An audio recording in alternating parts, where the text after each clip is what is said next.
The story began beneath a moonlit sky, where a man stood, declaring that the time had come. His clan, once proud and strong, had been wiped out by the demonic sect. Yet, their struggle to survive had not been for mere survival, but solely for revenge.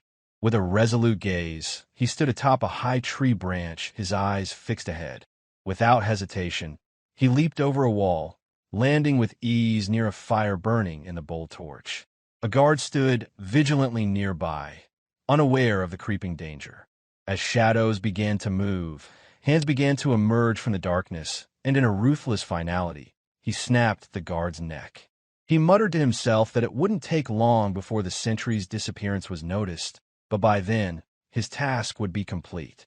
The bloodshed continued in the distance, and with it, the air grew thick with tension. Elsewhere, an old man, deep in meditation, heard the noise from outside and remarked that it was unusually loud. His eyes opened, revealing a deep and unnerving red. Kang Woon-cheon went in as he observed the old man's calm demeanor with disdain. He couldn't believe the heavenly demon remained unmoved, meditating while his subordinates were slaughtered. To him, the old man was heartless, but the demon's words were calm as he replied. He noted that the same could be said of his opponent. He questioned whether a man, while ascending a mountain, would concern himself with the insects beneath his feet. Of course not, the old man explained, for his gaze would be fixed on the peak. It was the mindset required to reach the pinnacle of martial arts. Woon-cheon scoffed at the old man's words, dismissing them as nonsense. He made it clear that today, he would take the old man's life with his own hands. The old man, the heavenly demon, was unfazed. As Woon-cheon moved forward, a blue aura began to emanate from his hand. He prepared the heavenly lightning fist, a technique that charged up powerful lightning within his palm. With swift precision, he launched his attack directly at the heavenly demon's face. However, the heavenly demon raised his hand in response, stretching it out in a fluid motion. He laughed, taunting Woon-cheon, asking if that was truly all he had. The demon unleashed his own martial art, the heavenly blood-tide art. From his hand, an energy beam shot forward, meeting Woon-cheon's lightning fist in a tremendous clash. The battle between the two martial arts created a force akin to the intense energy battles seen in legendary stories of old. Despite Woon-cheon's overwhelming power, the heavenly demon's energy surged past him, striking him in the face. He felt the burn of the attack and immediately recognized the energy beam for what it was, a sword energy. With an air of arrogance, the old man claimed that Woon-cheon would join his father today, signaling the end of the battle. Yet, Woon-cheon was not finished. With determination, he began to perform another technique, surprising the heavenly demon. This time, with a swift motion, Woon-cheon unleashed the heavenly divine palm.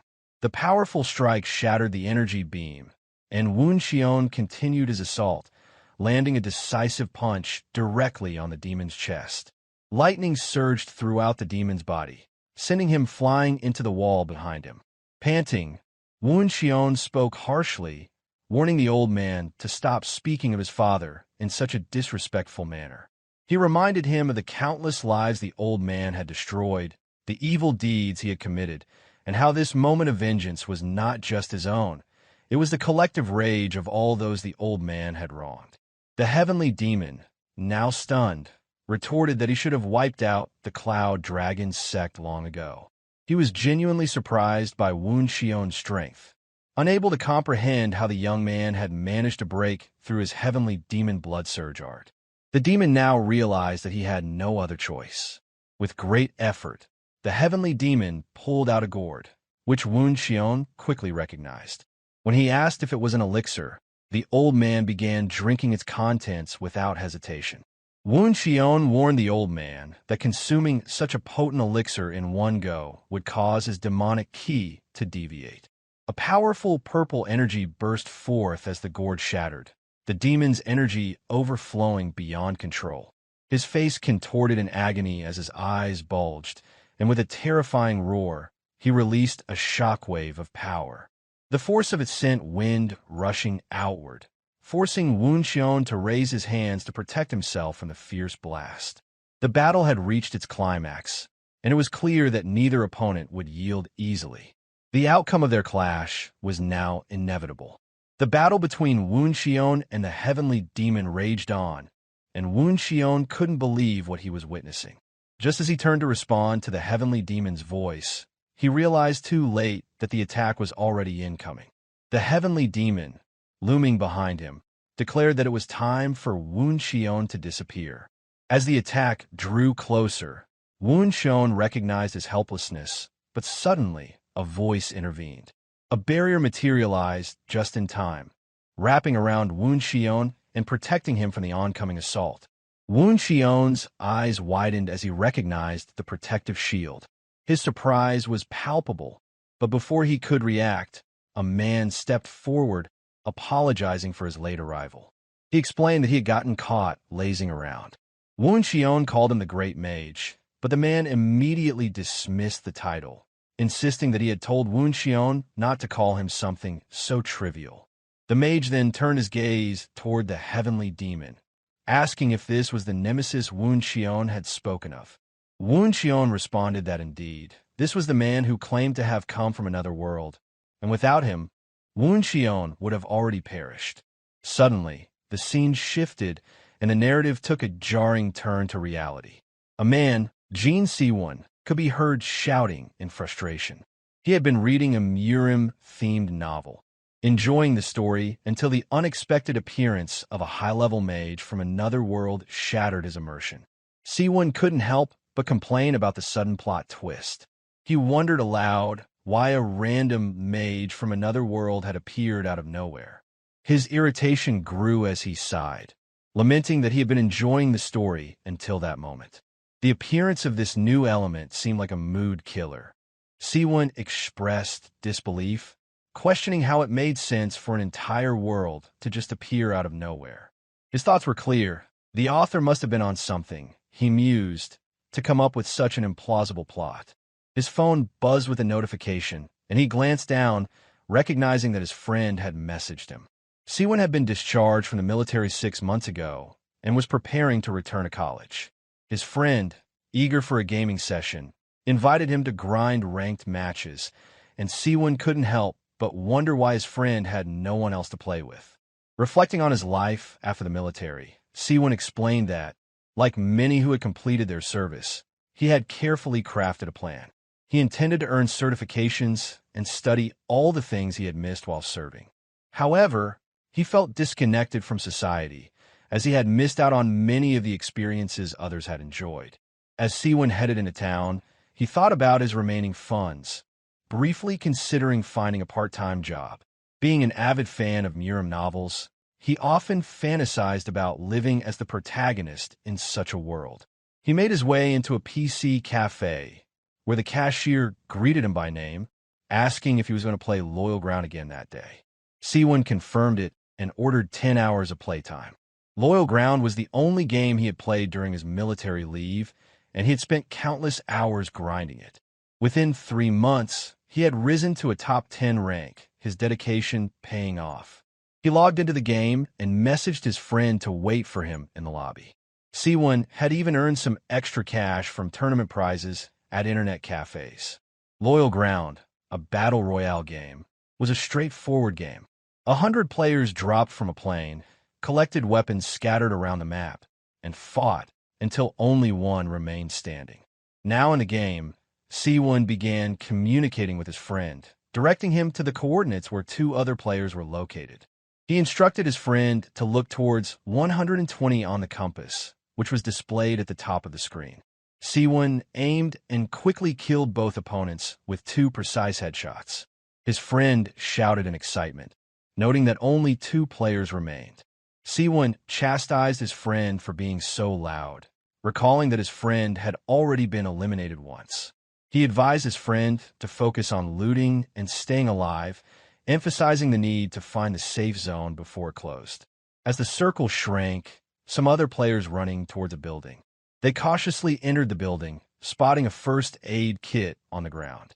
One of them remarked that the presence of loot suggested that the other player hadn't entered yet. But Sewoon was hiding beneath the shadow. The players did not notice someone had hide there. As one player enters the building, aiming to grab some free loot, they discover Sewoon's character sitting in the corner, camping the loot. The player outside hears gunshots and receives notification that his teammate is dead. In disbelief, he mutters that he can't believe the teammate was hiding inside. With no time to trade out his teammate, he begins running away, but before he can get far, a bullet hits him in the back of the head. Now, he's the last one left, earning the coveted chicken dinner. Sewoon's friend, grateful for the win, thanks him for carrying the game. Sewoon, however, simply tells him to queue up for the next match and reminds him that he needs to lock in and start studying tomorrow. As Sewoon's phone buzzes, he looks down at it, and his mother's message appears. She asks if he's studying well and mentions that she sent his academy fees along with some extra money, hoping he eats well. She apologizes for not being able to send more. Sewoon thanks her, acknowledging that it's his mother's love and support. He responds, telling her that he's going to bed soon. Sewoon then tells his friend that he won't be playing anymore starting tomorrow. His friend protests, reminding him that they had planned to participate in a clan war together. However, Sewoon tells him that he can't go because he needs to start attending an English academy. He feels guilty every time he reads his mother's messages, as he's been living in this cycle for months. As he heads back to his apartment, he begins to doom scroll on his phone that night. Among the various videos, he stumbles upon one talking about people with mysterious powers being spotted overseas. These people are calling themselves players. Intrigued, Sewoon clicks the video, but it suddenly disappears. The video got deleted. He finds the situation strange, but decides to sleep it off. The next morning, as he heads out to the academy, his friend calls him, reminding him that they still need to prepare for the clan war. Sewoon tells him that he wants to help in one last game, but before he can finish his sentence, a purple light begins to glow behind him. He turns around, completely taken aback, and wonders what's going on. The light continues to draw closer, engulfing him entirely. His backpack falls to the ground, and not a trace of him is left behind. Now enveloped in the light, Sewoon wonders what it was and whether it's some sort of punishment for waiting too long to make his decision. As Sewoon slowly opens his eyes, he hears people speaking foreign language, and he's immediately startled by the volume. Looking ahead, he sees people fighting with swords and casting magic. They wield all kind of weapons and all kind of different outfits. Completely confused, Sewoon wonders if he's dreaming. He takes in more of the scene around him, spotting a statue nearby. The statue suddenly comes to life, announcing that 100 players have been detected. Still disoriented, Sewoon wonders why he hears a voice in his head and feels that the situation is a bit loud. The statue's eyes glow as it declares that the system is initializing. Sewoon's eyes also begin to glow with a blue hue, still trying to process what's happening. The statue then mentions that the language is being synchronized, and suddenly, the foreign language Sewoon had been hearing earlier is now being translated directly into Korean. In front of him, a large man comments that everyone is now speaking his language. Among the chaos, some characters from the Murim world discuss matters, including two mages. A mage named Chiron asked another named Escrow what he did to get them into this situation. Escrow responds, claiming he wanted to ask Chiron the same question, wondering why he had brought him here. Irritated, Chiron retorts that he won't be fooled by Escrow's words anymore. Unfazed, Escrow states that it no longer matters whether Chiron believes him, because everyone is fated to kneel before the Demon King's power. As the archmage, Chiron declared that he would make a promise to Escrow as he summoned lightning in his hand. With a fierce look, he vowed to kill Escrow here and then swiftly end the Demon King's reign. He unleashed his ability, the Karen-style lightning, zapping Escrow where he stood. However, to Karen's surprise and confusion, Escrow stood completely unharmed, unaffected by the powerful strike. Karen's suspicion grew as he realized that he must have been the one who brought Chiron to this place. Meanwhile, witnessing the unfolding scene, Sewoon began to feel a creeping sense of disbelief. It was becoming too realistic to be a mere dream. Still looming in the background, the statue spoke again, announcing that the game was about to begin. The difficulty was set to easy, and the objective was explained. They only needed to reach the top 90. The designated map for this game was the kingdom's capital, and the rewards would go to the top 10 players and higher. The statue further explained that the tutorial would be skipped, and in the waiting room, players couldn't attack one another as everything was neutralized. A map materialized before Sewoon as the statue continued. For those accessing the Cloyd Survival game for the first time, it provided a brief explanation. The game would last for 100 years, and each day, the map would become more limited. Exiting the boundaries of the map would result in severe consequences, so players were advised to proceed cautiously. The ultimate goal was to be the last survivor, with the game concluding when only one player remained. If the game ended or a player was eliminated, they would return to their original world. Additionally, players who failed to make it into the top 90 would never be able to partake in Cloyd Survival again. The statue then declared that the players would soon descend to their chosen location with the help of her Gus gaze, allowing them to collect items and use them to reach the top 90. The statue wished them good luck. Still processing everything, Sewoon wondered if he was dreaming about Loyal Ground, the game he had been so engrossed in. His anxiety grew as the status window reaffirmed the rewards for the top 10 and higher. Despite the possibility of this being a dream, Sewoon found himself surrounded by people who seemed all too real, crazy humans who made him nervous. One particularly unsettling figure was licking his knife, a behavior Sewoon found disturbingly strange. He quickly realized that, regardless of whether this was a dream or not, he was in grave danger. Fearful for his life, Sewoon muttered that he didn't want to die, even if this was just a dream. Before he could finish his thought, someone called out to him, addressing him as Messy Hair. The man demanded to know why Sewoon kept looking around and asked where he was from. When Sewoon didn't answer, the man swung his blade toward him. He was offended after being ignored by a skinny man. Just then, the countdown for the game began, and Sewoon smiled, asking why Sewoon was smiling in such a tense situation. He called Sewoon crazy, but Sewoon just grinned back, explaining that there was a simple reason for his smile. He was dreaming such a fun dream. Why wouldn't he enjoy it? With his knowledge of the game, which he referred to as log, Sewoon was confident that he could defeat people like this and survive. The countdown hit its final second, and day 1 of Cloyd Survival began.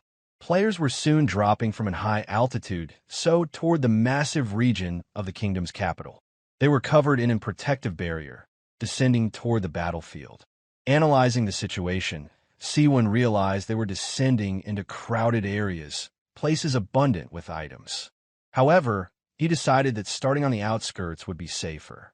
He spotted a house in the distance and quickly shouted, "Descend," before diving straight down toward the ground. In a moment of panic, he screamed and even struck a superhero pose as he plummeted. However, despite the dramatic descent, he was unharmed. After landing, Sewoon paused for a moment, feeling dizzy from the intense motion. He was overcome with motion sickness and struggled to hold back the urge to vomit. His focus shifted to the house ahead. Determined to get inside, he heard rustling in the bushes nearby, which caught him off guard. He bolted toward the house, realizing he hadn't been able to see who had landed with him due to his dizziness. He pushed through the door, finally making it into the house and securing his temporary refuge. Sewoon realized that if he encountered an enemy without a weapon, he would be done for. He quickly closed the door behind him, his chest heaving as he began to pant. He wondered if it was the sword-wielding man from earlier, regretting having provoked him. Looking out the window and seeing no one, Sewoon breathed a sigh of relief, deciding it must have been the wind. Fortunately, he didn't hear anything else, and he was able to calm down and continue moving on. He wanted to begin searching the house. He remembered that items were obtained where players landed, so he needed to look for them here. As he moved forward, Sewoon noticed something beneath him. Looking down, the system notified him that he had obtained a heavy crossbow. It was heavy, but better than nothing. He reached for the quiver, pulled out an arrow, and equipped it. As soon as he did, the method of use naturally came to him. He began reloading the crossbow. As a South Korean Army sergeant, This was nothing for him. Sewoon did exactly that. The shot was incredibly powerful, piercing halfway through the wall and sending him flying backward. He was surprised at how effective it was, as it had penetrated deeply into the wood. If he learned to use it properly, it could be a useful weapon. After looking around more, but finding nothing else, he decided to move on. The map was vast, and he knew if he didn't run into enemies at the start, he could safely farm the area. He raised the crossbow and carefully cleared the house in front of him. On a table, he spotted a scroll and moved over to examine it. It was labeled a healing scroll. The scroll was small, and the system explained that if he ripped it, his injuries would heal. Sewoon could hardly believe such an item existed. He wished he had an item bag to carry more recovery items. Then his eyes fell on a glowing purple book on a shelf nearby. He picked it up, and the system informed him that he had obtained the Black Star Energy Palm's martial arts book. This martial art allowed him to project dark energy through his fingers. The system asked if he wanted to learn it. Sewoon immediately accepts the prompt to use it, wondering if it would trigger a tutorial. Right after, the book began to glow vibrantly, and the pages turned before his eyes. As he watched, the book slowly began to disintegrate. Confused, Sewoon looked down at his hands, wondering if that was it. As he stared at his palm, he felt an energy swelling up, growing stronger with every passing second. Curious to test it, Sewoon grabbed a fork from the table and imbued it with energy. He hurled the fork into the nearby wall with all his strength, and it stabbed deep into the wall. He smiled, pleased to have learned a martial art just from reading a book. Sewoon walked over, pulled the fork out of the wall, and murmured that this would be incredibly useful. The existence of martial arts books meant that there were probably magic books as well. Regardless, Sewoon was now certain that Cloyd Survival and Loyal Ground were the same game. After searching the area thoroughly, Sewoon decided to move on. Later, as the sun dipped below the horizon, Sewoon realized he had been farming for some time. He needed to find a place to hide quickly. He looked around and saw a house with its lights on. He figured that the light either meant there was a rare item inside or someone was already there. Sewoon entered carefully, trying not to make a sound. He wasn't sure how many people had landed near him, but if someone was inside, they could either be a complete pro or a complete noob. He listened intently, but he didn't hear anything. He moved cautiously through the house, checking each room before proceeding. Sewoon wondered if the enemies were hiding on the second floor. He felt a growing sense of anxiety, unsure of what he might find. He knew that if he had his weapon and used his Black Star Energy Palms technique, even if they were professionals, he might stand a chance. Slowly, he ascended the steps, doing his best to make no noise. His crossbow was gripped firmly in his hands as he took each step cautiously. Then, just ahead of him, he spotted something, a lantern. His instincts kicked in, and he wondered if it was a trap, especially with a room right beside it. After a brief moment of doubt, Sewoon decided to act. He kicked the door wide open, revealing the bedroom beyond. He looked around the room, letting out a quiet sigh of relief as no one was there. He found a ring on the drawer and picked it up, wondering if it might be an item. The ring was labeled Ring of Strength, which promised an increase of 20 in strength when equipped. Sewoon wondered if it would truly make him stronger just by wearing it. He slid it onto his index finger, immediately feeling a strange sensation. His body felt lighter, almost as if the weight of the crossbow had significantly decreased, even though it had been heavy before. The ring had increased his strength by 20, and he figured he should check his stats. He tried cycling through a few commands, finally managing to pull up his character info. The stats revealed that he was still quite weak. He wondered if his classification as a martial artist was simply because he had learned a martial art. Still, compared to when he had started with nothing, he felt like he had made progress. This was a good sign, and he was glad to have made it this far. Deciding to continue exploring the first floor, Sewoon found a subspace ring, the very item he had been hoping for earlier. He couldn't help but smile as he thought how convenient it was to find yet another ring. He quickly checked the status window, which explained how the subspace ring worked. To store an item, Sewoon had to grab it and either say or think of the word subspace. After that, He could touch the ring with his other hand, and the item would be stored inside. The status window also mentioned that if the subspace became full, he wouldn't be able to store any more items. Sewoon grinned, impressed by the simplicity of the system. It was essentially an inventory system like in the games he used to play. He began to open the subspace in front of him, feeling an odd but intriguing sensation. He decided to store the healing scroll inside, thrilled by the convenience of no longer needing to carry it around in a bag.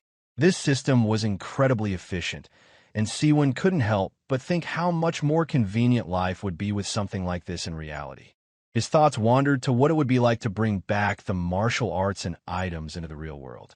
If he could do that, it would be an even bigger game changer than he had anticipated. As he continued to think, Sewoon wondered how many players had been eliminated so far. Looking at the interface, he figured there must be a kill log.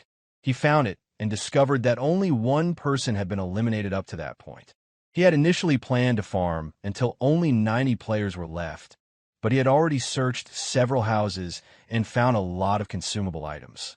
His luck had been on his side, and he had even found a number of hidden weapons, which complemented his Black Star Energy Palm's martial arts. While he had gathered a lot, Sewoon knew it was time to move on. Staying in one place for too long wasn't a good idea, especially with the powerful players he had seen in the waiting room. With his current level, he wasn't strong enough to face them. However, if he managed to stay hidden and make it into the top 10, he would have the opportunity to allocate points where they were needed most. Sewoon considered the risk, but he knew that there would likely be fewer players out at night. It was worth taking the chance, especially if he could find another good place before the sun rose. As he exited the house, Sewoon felt a surge of energy. He had been on a move constantly, but he wasn't tired at all. The Ring of Strength had proven to be a game changer. Though his strength had increased significantly, he still felt hunger and thirst, reminding him that Cloyd Survival wasn't too different from reality. He realized he would need to find something to eat soon, and the city should have food for him to grab. With that goal in mind, Sewoon set off toward the city, determined to find sustenance and continue his journey. Every step he took felt a little lighter, and he was more confident in his chances of surviving longer in this brutal world. As the night stretched on, he was ready to face whatever challenges lay ahead. But first, he needed to eat. He could only hope that this new world would offer the resources he needed to stay alive and grow stronger. Sewoon checked the map, realizing he should be somewhere near the location, but he was unsure of where the houses were.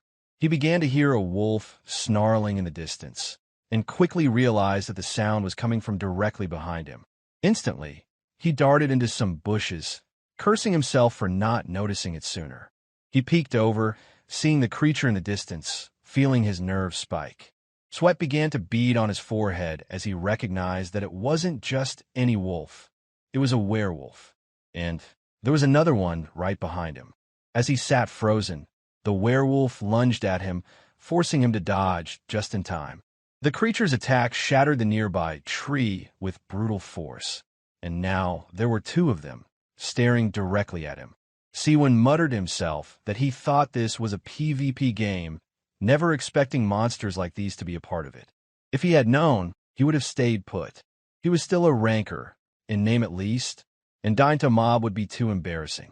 Noticing a house off in the distance, Sewoon ran toward it, his heart pounding as he approached the door. He slammed it shut behind him, panting heavily as he listened to the werewolves outside. He wondered if they would try to get in. The sound of sniffing came closer, and he realized the creatures must be searching for his scent. Knowing he had to act fast, Sewoon cracked the door open, aiming his crossbow through the small gap. He waited until he had a clear shot, and then fired, sending a bolt through the crack and into the side of one werewolf skull.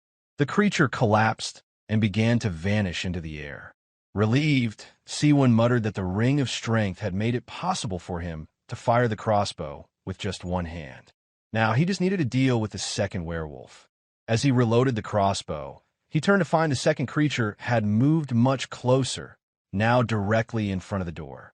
It charged, smashing through the door with terrifying speed, its claws slashing across Sewoon's cheek. He stumbled backward, shocked, as the werewolf broke through the door. The creature moved in for a follow-up attack, and Sewoon quickly raised the crossbow, firing again. But the werewolf raised its arm, blocking the bolt. With his weapon now useless, Sewoon dropped the crossbow just as the werewolf lunged to finish him off. He panicked, realizing this could be how he was eliminated. But then he remembered the subspace ring. Reaching into it, he pulled out an unfamiliar dagger he had stored. Determined to survive, he imbued the dagger with his Black Star Energy Palm's martial arts and hurled it into the werewolf. The energy-powered dagger pierced through the creature with ease, sending it crashing into the wall. As the werewolf began to disappear in front of him, Sewoon exhaled deeply, a sigh of relief escaping him. He had thought he was a goner, but now he was safe. His heart still racing, he collapsed to his knees, muttering that he was glad he had stashed the throwing dagger earlier. He had been sure he would fail and be eliminated by these mobs, which would have been incredibly embarrassing. Sewoon looked down at a small baggie on the floor, noting it must be a mob drop. He opened it eagerly, but inside, he only found water and jerky. He grumbled, wishing it had been something more useful, though at least he had food for now. He started eating, debating whether to check the area more thoroughly. As he explored the building, he found a piece of armor.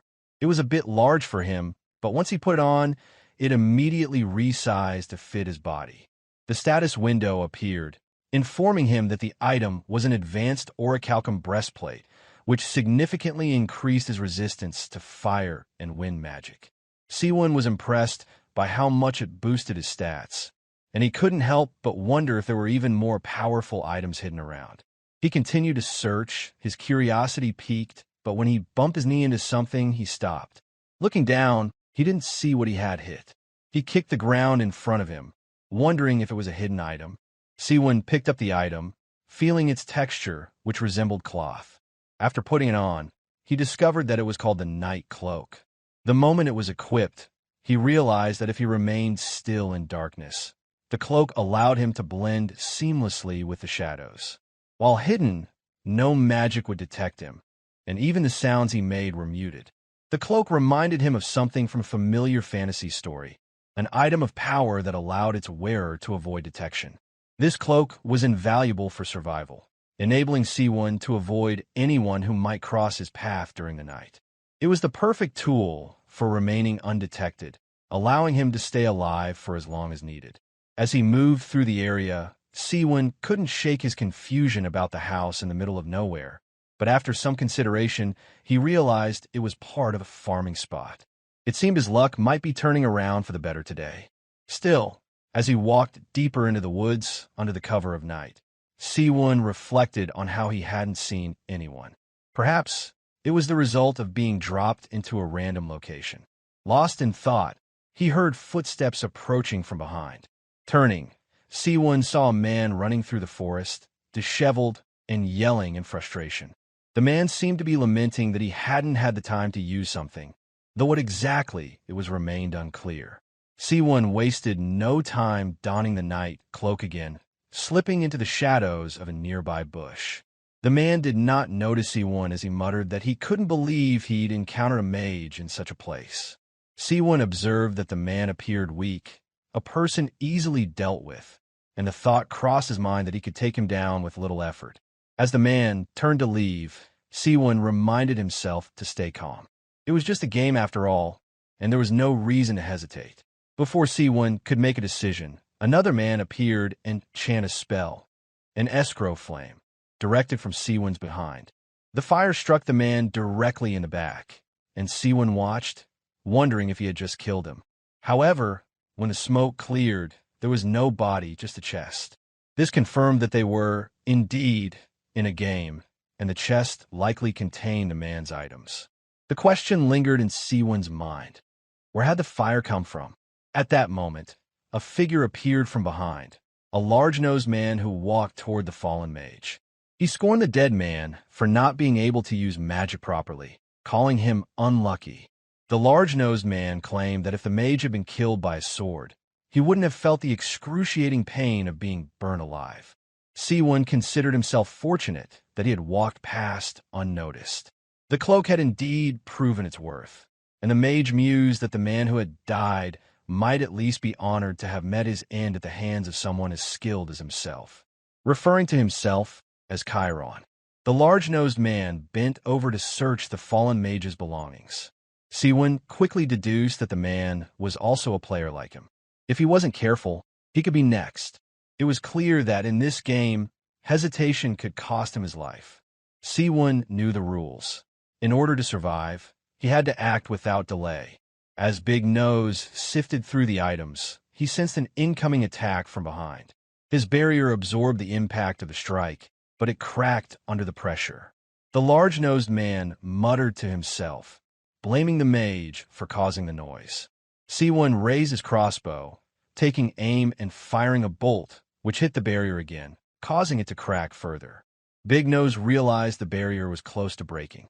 He couldn't pinpoint Sewoon's location, but fired a fireball in his general direction, taunting him to reveal himself rather than hiding like a coward. Sewoon didn't respond. Instead, he quickly readied another throwing knife. A second later, a throwing knife flew out from the bushes, heading straight for Big Nose. He heard the sound of it slicing through the air, and although his barrier absorbed the hit, it shattered completely. Panic spread across his face as he turned in search of Sewoon, still calling for him to reveal himself. Sewoon raised the crossbow for another shot. Big Nose started to chant another escrow flame spell, but before he could finish, a throwing knife struck him directly in the forehead. The large-nosed man disintegrated into dust, and the battle was over. Sewoon watched as the man's last words were an attempt to cast a spell, but before he could finish, his head was taken clean off by the attack. Sewoon, still in disbelief, stared at the scene. He had won. Looking down, he noticed 2 loot boxes lying on the ground. He knew that if someone saw the fire and decided to follow the source, it would be trouble. Quickly, he decided to loot the boxes as fast as possible and get away before anyone arrived. Starting with the chest from Big Nose, Sewoon tossed nearly everything into his subspace storage, even picking up another healing item in the process. Among the items, he discovered an escrow's necklace, which marked him as a mage of the Escrow Magic Society. This clarified the confusion surrounding the name. Sewoon dismissed the necklace, calling it a useless item with no properties, and decided to store it for later. As he continued to sort through the loot, one item caught his attention: the Circle Stone. It was an artifact that allowed the user to engrave a circle around their heart, granting them the ability to use mana. Once used, it would enable the user to learn the magic of the circle. Sewoon was intrigued, wondering if using the stone would turn him into a mage. His thoughts then returned to the man who had been running earlier, whose words now made sense where he wished for more time to use this. Sewoon felt a pang of guilt, but decided he would put it to good use instead. With a sigh, he stashed the remaining items into his inventory to review them later, when he found a safer location. Sewoon ventured deeper into the forest, climbing a hill and scanning the area. He needed to find a spot where he could use the circle stone. In the distance, he spotted some houses and made his way toward them, thinking they would be a suitable place. Once inside, the stone prompted him, asking if he was sure about using it. Without hesitation, Sewoon confirmed in his mind that he was ready. The stone warned him that using it would require him to remain motionless for 3 hours, unable to perform any actions or use items. It also mentioned the slight pain that would accompany the formation of the circle. The moment he activated it, Sewoon's chest tightened, and waves of intense pain began to surge through him. He stifled his screams, enduring the excruciating agony for the next 3 hours. By the end, Sewoon lay on the floor, drooling from the pain, his body still racked with discomfort. He had expected a mild ache, but the ordeal felt like it might have broken him. He muttered to himself that learning martial arts had been difficult, but magic was on an entirely different level. Once he gathered himself, Sewoon opened his status window. To his surprise, it now showed 2 job classes, and he had unlocked a new stat: mana. He looked at the survivors list, curious to see how many were left. After the 2 men's deaths, the number of survivors should have decreased, but when the list appeared, Sewoon was stunned. Only 45 participants remained, with a name standing out: Nam Sagwan. This person had been systematically eliminating others, taking out nearly everyone on the list. Nam Sagwan went into action just hours earlier. He was perched high in a tree, watching his next victim from above. The man on the ground stumbled over a rock, a comical sight given his size. Nam Sagwan chuckled to himself, enjoying the scene. He was after something simple, getting into the top 90. As the man begged for his life, Sagwan raised his hand, stretching it toward the man's face. In a swift motion, he popped the man's head like a zit, sending a clear message to everyone. They would all come to know his name. With a smug grin, he moved on without looting the body. His only concern was making sure the participants knew who he was: Nam Sagwan, a name to be. Now, Sewoon was stunned by the number of people who had died in such a short time. He couldn't believe how many had perished overnight. He silently hoped he wouldn't run into Nam Sagwan anytime soon. The thought of surviving long enough to reach the top 10 crossed his mind, and Sewoon wondered what the reward for such an accomplishment would be. He speculated that it might be money or rare items. However, the idea that intrigued him the most was whether reaching the top 10 would grant him the ability to bring the skills and items from this game back to the real world. Sewoon sighed, realizing that while there was a killer wreaking havoc outside, he had been getting ahead of himself. He knew it was time to wrap things up and start moving. He could feel a power growing within him, and he wondered if this was what mana felt like. He also recalled finding a magic book while looting the previous day, titled The Magic Book of Windball. The book explained how to create a wind sphere, and the number of spheres one could generate increased with the user's power. Sewoon knew this was the magic he had been seeking, and the question of whether to use it popped up. He clicked yes, and the book vanished from his hands.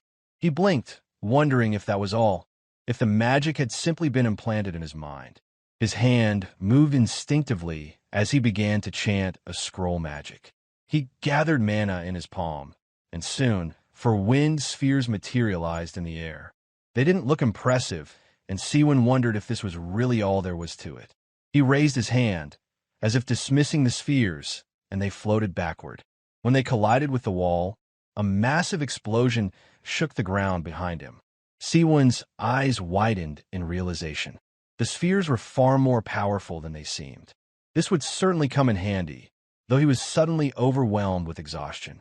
He muttered that it was likely from using the magic, his body drained from the effort. As time passed, Sewoon noticed the restricted area on his map slowly shrinking. He decided to stay near the boundary, farming at the edges where his chances of encountering another player were lower. With half of them already eliminated, he knew he needed to work quickly before the restricted zone diminished further. Unknown to him, an old man watched from a treetop, silent and still, observing Sewoon's movements. The mysterious old man muttered to himself that this was interesting before leaping forward, disappearing from sight. Hours later, Sewoon remembered seeing houses marked on the map.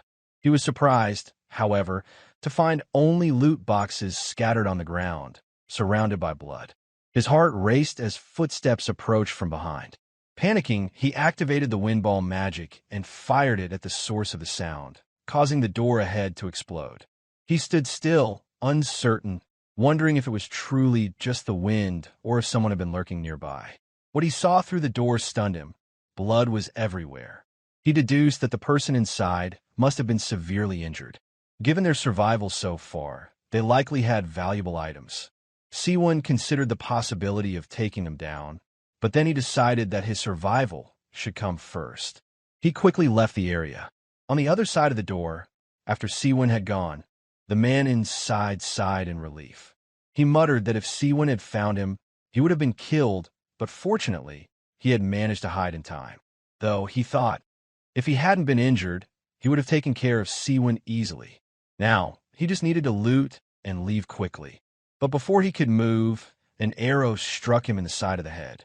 Realizing he had been baited, the man's body began to disappear as he died. From a distance, Sewoon observed the scene, silently thanking the man for falling for his trap. He decided to farm the area quickly and then head to the edges of the restricted zone. As he moved along, the mysterious old man appeared out of sudden and spoke. He commented that Sewoon seemed quite skilled. Sewoon suddenly realized he had let his guard down. The old man reassured him, saying there was no need to be scared. He only wished to ask a few questions. Still cautious, Sewoon asked who the man was. The old man chuckled, replying that Sewoon likely wouldn't know even if he told him, as they all came from different lives. Sewoon nodded, remarking that the old man seemed very different from everyone else he had encountered so far. The old man then asked if Sewoon had participated in this kind of play before. Sewoon asked the old man what he meant by play. The old man smiled faintly, explaining that he had been watching Sewoon for a while and had noticed how quickly he adapted. He was certain Sewoon already knew that this situation wasn't real. Still curious, Sewoon wondered how long the old man had been observing him and how he had managed to remain undetected. Nervously, he answered, saying that it was Sewoon's first time being brought here, but that he had played a similar game in the world he had come from. Somewhat intrigued, Sewoon inwardly thought that he could tell from the old man's appearance that he was definitely not from the same world. The old man glanced up at the sky, noticing the fading light. He observed that it had gotten dark, to which Sewoon agreed, remarking that it was already the third day. The old man then asked if the moon in Sewoon's world was as large as the one in this world. Looking up, Sewoon admitted he hadn't really noticed how big it was, but confirmed that it appeared far larger here. The old man nodded in agreement. The old man then asked Sewoon to explain the game he had mentioned. Sewoon hesitated, cautioning that they could be ambushed in this area. He suggested they find a safer place to talk. The old man seemed to consider this, then said it could indeed be a long conversation. He added that they should leave and find somewhere more secure. Still unsure, Sewoon questioned how he knew the old man wouldn't just kill him. The old man didn't reply with words, but instead grabbed Sewoon and swiftly began hopping from tree to tree, effortlessly carrying Sewoon with him. The speed at which they moved was astonishing, so fast that Sewoon's cheeks flapped in the wind as he was carried through the air. Unable to fully comprehend the situation at the time, Sewoon reflected that he had no idea what kind of consequences their encounter would bring. Later that night, after a bit of explaining, the old man remarked that Sewoon's world seemed very magical. In turn, Sewoon explained that he wasn't sure how to describe it, but that it was a place of highly advanced civilization. The old man seemed intrigued, noting that this might explain how Sewoon had adapted to this world so quickly. Still curious, Sewoon cursed in his mind, wondered how long the old man had been watching him. As if reading Sewoon's thoughts, the old man replied casually that he had been with Sewoon from the moment they were dropped into this world. A little taken aback, Sewoon wondered if the old man had been reading his mind. The old man laughed lightly, saying that he hadn't been reading his thoughts, only observing his actions closely. The old man explained further that he had originally planned to enjoy the fresh air of the high mountains for the next 100 days. However, he had been intrigued by Sewoon's actions and decided to approach him. The old man assured Sewoon that he had no intention of harming him, so there was no need for him to remain cautious. Still unsure of the old man's intentions, Sewoon said that he had no idea why they were brought here. The old man acknowledged this as he asked if Sewoon had something similar in his world. In turn, Sewoon remarked that it was merely a type of game meant for fun with no real consequences. Nobody really died in such games. He speculated that when it came to the motives of the supernatural beings who had the power to abduct people from another world, he had no way of knowing their true intentions. The old man listened thoughtfully before acknowledging that Sewoon was likely correct. Sewoon continued, saying that the game could become a huge opportunity for someone, though. The old man asked what he meant by that, and Sewoon explained that he was sure the old man already understood, but he pointed out that dying in the game wasn't the same as dying in real life. Once a person died here, they would be assigned a rank and a corresponding reward. Sewoon believed these rewards would include items obtained in the game. The old man asked if Sewoon meant the items he had on him. Sewoon nodded, but he added that it wasn't just about the items. Skills and martial arts learned in the game might also be part of the rewards. Of course, he had no proof of this yet. The old man was intrigued by Sewoon's perspective, remarking that magic was indeed fascinating. He asked if Sewoon truly believed this game could offer an opportunity. Sewoon thought for a moment before responding. He admitted that the old man likely wouldn't need such an opportunity, but for those who struggled in life, the abilities learned here could be life-changing. Wondered further, the old man asked Sewoon what made him think that the old man's life was without struggles. Looking at the old man, Sewoon considered the question. He replied that the old man seemed like a martial arts master, and surely he had followers back in his world. In contrast, Sewoon felt that he had no real use in his world and wasn't even comparable to someone of the old man's stature. Sewoon explained that the game could be a huge opportunity for people who were struggling in life. The old man laughed loudly, finding Sewoon's perspective amusing. He couldn't help but chuckle at the thought, but Sewoon quickly told him to quiet down. Curious, the old man asked what Sewoon kept doing by touching the air. Slightly embarrassed, Sewoon explained that the old man probably didn't know how to turn on the map. He had briefly shared some tips and tricks with him that might be useful in his world, and Sewoon had heard stories about the old man's past as well. Morning arrived quickly, and the old man lightly landed the ground. It was morning, and he realized that he had taken up more of Sewoon's time than he intended. He then dropped Sewoon back to the ground gently. However, Sewoon reassured him that staying with him had probably been the best way to stay safe. He expressed how much he had enjoyed hearing the old man's stories. Intrigued, the old man replied that since he had learned so much about the game from Sewoon, he wondered if there was something he could do in return. Looking hopeful, Sewoon asked if it would be possible to learn some of the old man's martial arts. If he wanted to survive until the end of the game, he knew he would need the old man's help. The old man studied Sewoon for a moment before answering. It wasn't impossible, but the old man warned him that he would have to be prepared for the worst. Unsure of what that meant, Sewoon asked for clarification. The old man's response was blunt, telling Sewoon that death was a part of the price. To succeed outside the traditional means, he would need to pay a hefty price, and the old man asked if Sewoon was prepared for that. Replying bluntly, Sewoon repeated that people didn't die here for real. The old man paused and considered Sewoon's words, then admitted that Sewoon was right. If that was the case, then using the method the old man had in mind could indeed be possible. Sewoon eagerly asked if it would make him stronger. The old man nodded. It would be worth trying at least, he said. He then instructed Sewoon to check how much inner energy he had. Placing his palm on Sewoon's head, the old man was immediately surprised by how little energy Sewoon had. He remarked that it was less than even his dog's, asking how Sewoon could be so weak.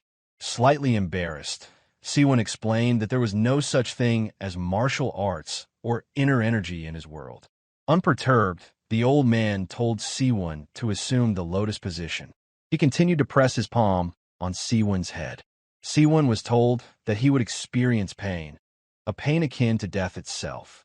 But the old man emphasized that he mustn't move. Nervously, Sewoon asked what he should do. The old man's instructions were clear. He had to endure the pain, because if he failed, he would die. As the old man began transferring his inner energy throughout Sewoon's body, his senses went into overdrive. The wind against his skin felt like sharp blades, and even breathing felt like poison coursing through him. He could hear the sound of ants crawling on the grass, every tiny detail heightened. Suddenly, an intense, sharp pain shot up through his body, reaching the upper one. Sewoon let out a scream, and energy beams shot out from his mouth and eyes. He wondered if this was how he would die as sweat poured from his body. Everything around him seemed frozen, and he felt something being implanted inside him. A seemingly endless moment later, he was simply sweating profusely. The technique that the old man imparted were a success. Sewoon immediately fought back the urge to vomit, but after a brief moment, he let it all out. The old man observed Sewoon for a moment before commenting that Sewoon had endured well. He noted that Sewoon's body wasn't bad and that he had an innate disposition. Once the flow of his inner energy was fixed, the old man assured him that Sewoon's body would feel different, stronger. Still reeling from the experience, Sewoon asked what he needed to do next. The old man reminded him of his desire to get stronger quickly. Sewoon nodded, eager to move forward. The old man explained that he had pushed Sewoon's soul slightly away from his body and had created an inspiratory gate in that space. People were born to absorb the world's energy solely through breathing, the old man explained as he gestured, continuing his teachings. Now, with the new gate in place, Sewoon could absorb special energy, not just through breathing. He asked the old man what had changed, and the old man explained that people consisted of mind, body, and soul, and these three elements were held together by life energy. He asked Sewoon to guess what happened to that life energy when someone died. After a brief pause, Sewoon guessed that it must disappear, but the old man corrected him. He provided a real-world example, a water droplet on a leaf poised to fall. As it started to drop, the old man explained that the life energy did not disappear, but rather dispersed. When the droplet met the ground, it spread out, and in the same way, the life energy spread throughout nature, continuing the cycle of life. The old man further explained that some saw this natural cycle as a waste. They murdered others to absorb their life energy, but those who followed this path were always in an unstable state. Eventually, their balance of yin and yang shattered, causing them to lose their martial arts or die. The mind technique the old man had passed on to Sewoon allowed him to absorb the scattered life energy, much like those who had followed this path, to increase his inner energy. Clearly unsettled, Sewoon asked if the old man had just given him a guaranteed path to death. The old man, seeming to consider the question, responded that Sewoon was a bit different. Unlike those who reconstructed their veins to create a gate, the old man had used Sewoon's soul for it. Since Sewoon had no inner energy at all, it was like a blank sheet. The old man had tweaked his veins to allow Sewoon to absorb the life energy harmoniously. He then asked if Sewoon understood why he had given him a mind technique that was forbidden in his original world. Contemplating for a moment, Sewoon replied that it must have been because of the game's setting. Impressed by Sewoon's quick grasp of the situation, the old man confirmed this. He explained that he had felt the presence of life energy in the areas where people had died. The biggest issue with this mind technique was that it could only succeed greatly through murder. However, the old man pointed out that in this world there was no issue. To survive, Sewoon had to eliminate others, and after the 100 days, he would have reached quite a high level. The old man then told Sewoon it was time for them to part ways. He expressed that it would be nice to see him again, but Sewoon stopped him, saying that he had helped so much and deserved to at least know the old man's name. With a calm smile, the old man introduced himself as Jang Dokian, known to everyone as Deep Valley Standing Kindly. He mentioned that the mind technique he had taught Sewoon was called the White Martial Physique Arts. Sewoon bowed deeply, promising that he would never forget this. Jang Dokian advised Sewoon to get used to breathing deeply, and if he continued to accumulate inner energy through his dantian, he would grow stronger over time. He then remembered how to open the map as Sewoon had shown him, calling it a very convenient tool. With a final farewell, the old man said that they would meet again when the opportunity arose. Sewoon watched as Jang Dokian soared through the air, vanishing quickly. He marveled at how fast the old man had disappeared, commenting that it was to be expected of someone like him. If Sewoon could master the same movement techniques, he thought he would be able to move as freely as the old man. With his thoughts settled, Sewoon decided to continue with his original plan and head back to the outskirts. Though he had been abducted and dragged to the center in an instant, the walk back took him half a day. As he hid in some bushes near a house with its lights on, Sewoon muttered that it seemed like the same situation as last time. Either the house was empty, or it was a noob who didn't know how to turn off the lights. Regardless, he was determined to go in. He ran toward the house, slipping inside and checking his corners before slowly clearing the rooms. He noticed the light upstairs turn off and muttered that he had been right. It was time to farm for items. However, after a while of searching, he sighed in disappointment. The house yielded nothing useful. It was filled with only useless items, a small healing scroll, and some jerky. Sewoon realized he had come for nothing. He yawned, muttering that he hadn't slept at all the previous night because he had spent so much time talking with the elder. Now exhausted, he knew it was finally time to catch some rest. He fell into a peaceful sleep, the exhaustion from the previous days catching up with him. The morning arrived, and his sleep was interrupted when he heard footsteps approaching. A voice pierced the stillness, a man saying that the house didn't seem empty. Sewoon immediately recognized the man was right outside. He slowly reached for his crossbow, cursing his defenselessness. He waited, tense by the door. As the door opened, the man entered, and Sewoon took in a deep breath, preparing himself. The man looked around, saying he could finally rest, but he was quickly stunned to find himself staring down the barrel of a crossbow. Sewoon squeezed the trigger, shooting the bolt toward the man. In an instant, the man drew his sword and sliced the bolt in midair. Sewoon couldn't believe he was fighting a martial artist, muttering that this was becoming an annoyance. Without hesitation, Sewoon reached into his subspace, pulling out a set of throwing knives. Using the Black Star Energy Palm technique, he launched them at the man. One of the knives was blocked by the man's arm, who sneered and called Sewoon a coward for relying on hidden weapons. Undeterred, Sewoon closed the distance between them. He grabbed the side of the man's head with his palm and threw him to the ground. With swift motion, Sewoon kicked the man's weapon away and told him that he had been having a nice dream until the man had woken him up as he raised the crossbow bolt high into the air. The man pleaded for his life, saying that he would do anything. He couldn't die here, not after struggling so much to survive.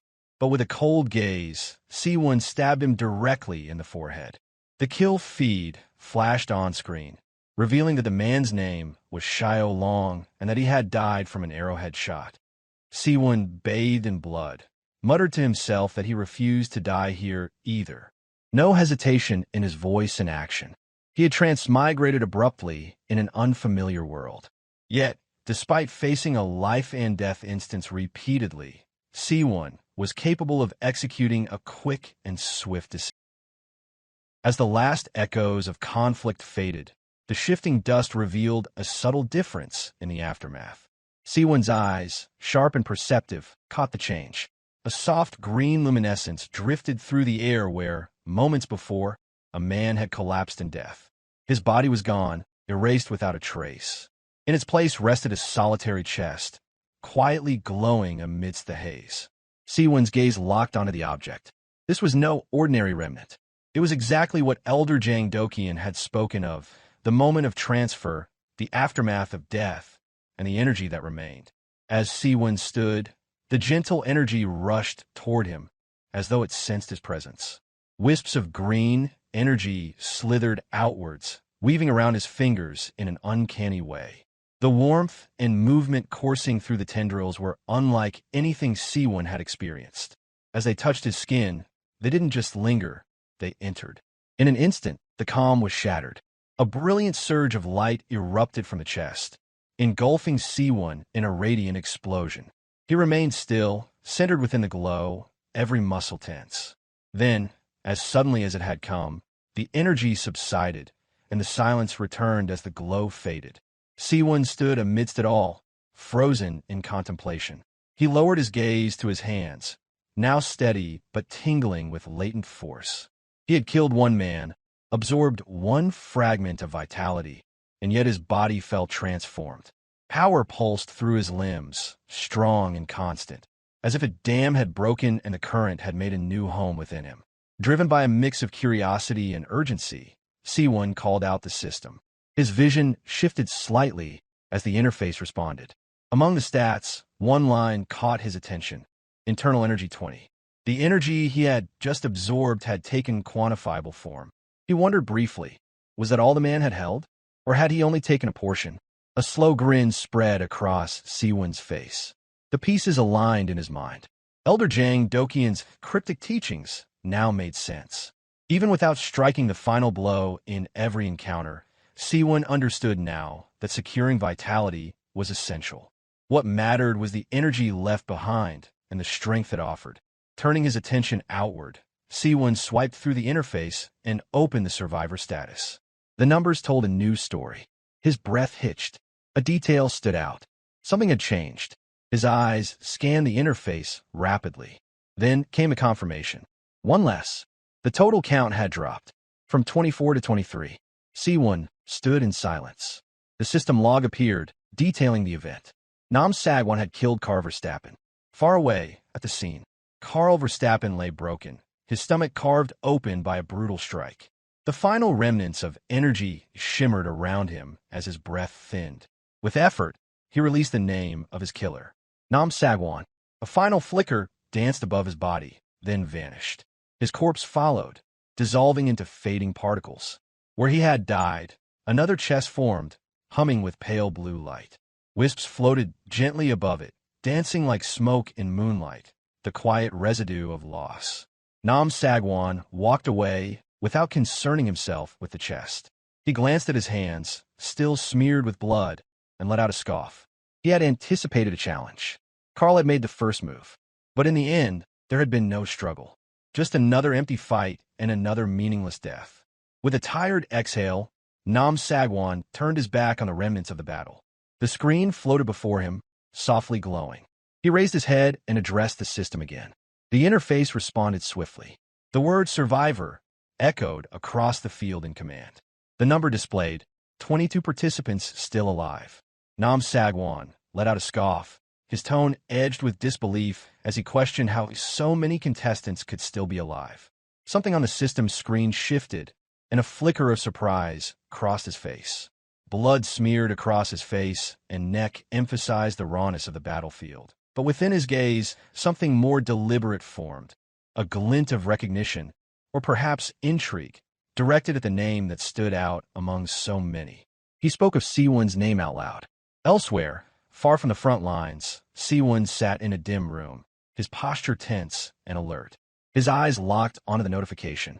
The name Sagwan burned itself into his thoughts. Of all the names that appeared on the kill logs, that one stood above the rest. A chill ran down Sewoon's spine, and beads of sweat traced silent paths through the blood and grime, streaking his face.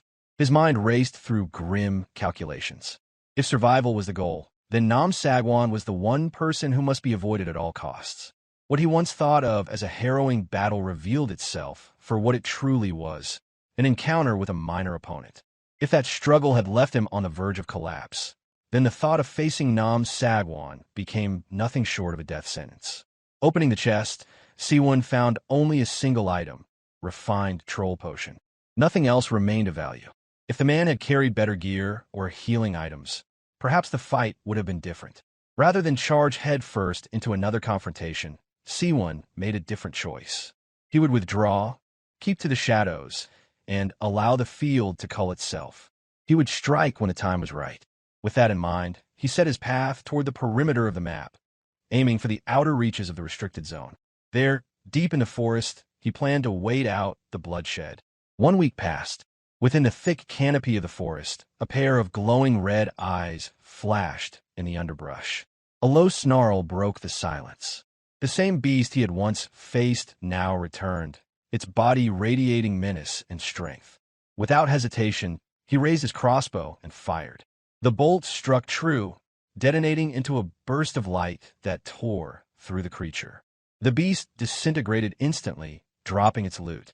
Sewoon commented dispassionately that the creature would be dinner. Traversing the edge of the zone, he remained alert. No other combatants had crossed his path. It was clear why. He had stuck to the margins, carefully avoiding the active killing fields. Then a chime broke through the forest. A translucent notification flickered into view. Cloyd Survival Day 12. Sewoon stood at the very edge of the hexagonal boundary, the outer limit of the restricted zone. The barrier hummed softly, its glow casting faint reflections against the trees. Reaching out, Sewoon pressed his palm to it. A tremor climbed up his arm. Numbness followed, crawling across his skin like frost. If he passed through the barrier, even movement might become impossible. His thoughts turned to Sagwan again. Over the past week, the logs had displayed no other names. Sagwan stood alone as the hunter. The silence across the battlefield was proof enough. No one dared challenge him directly. Sewoon suddenly froze. A flicker on the horizon caught his eye. Keeping low, he crept through the grass. In the distance, a thin column of smoke curled into the air. He narrowed his eyes and changed course, cautiously approaching. The battleground was raw, unsettled. Sagwan stood at the center, his chest rising and falling with labored breath. Around him stood a gathering of powerful contenders. Each one exuded strength, their stances rigid and determined. They had all arrived with one goal in mind, to eliminate Sagwan. One among the group addressed Sagwan, stating flatly that he had no hope of victory and should resign himself to a quiet death.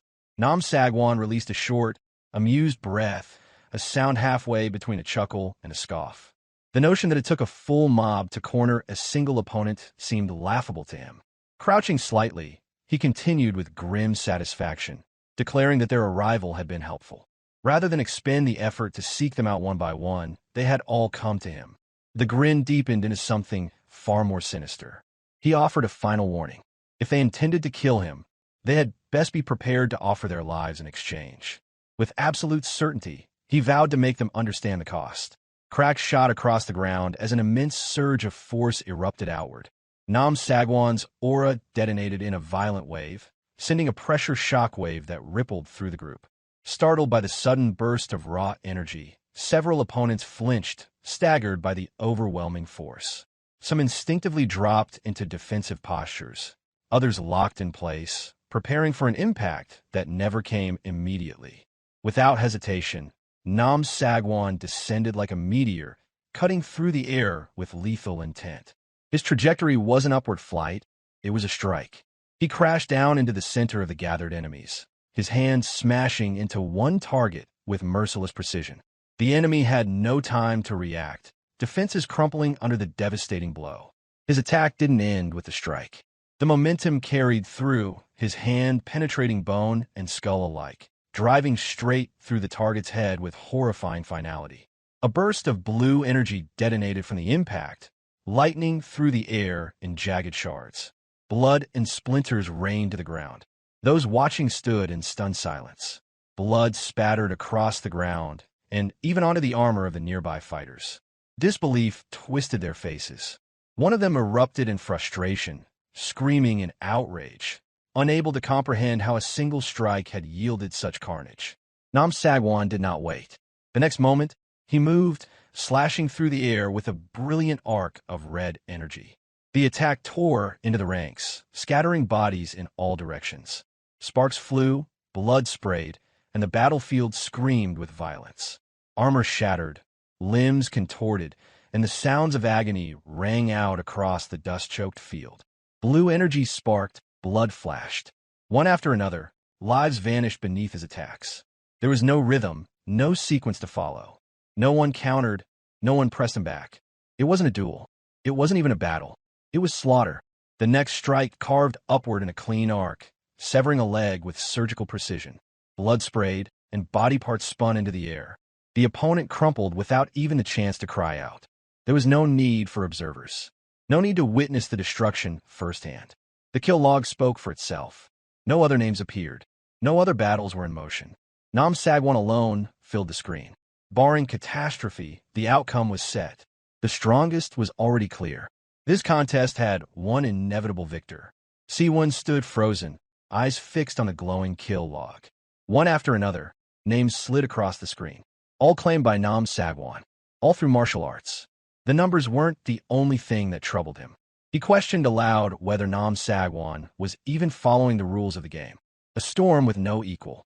Back on the battlefield, Sagwan stood amidst the aftermath, his breathing labored but composed. Blood soaked his face, yet his expression remained unshaken. As he walked off, he dismissed them all as insignificant, mere nobodies. Muttering under his breath, he voiced his irritation at the lingering stench, showing no sign of remorse for the destruction he had left behind. Scattered across the blood-soaked ground behind him were only remnants. Chest boxes and loot, the final remains of those he had slain.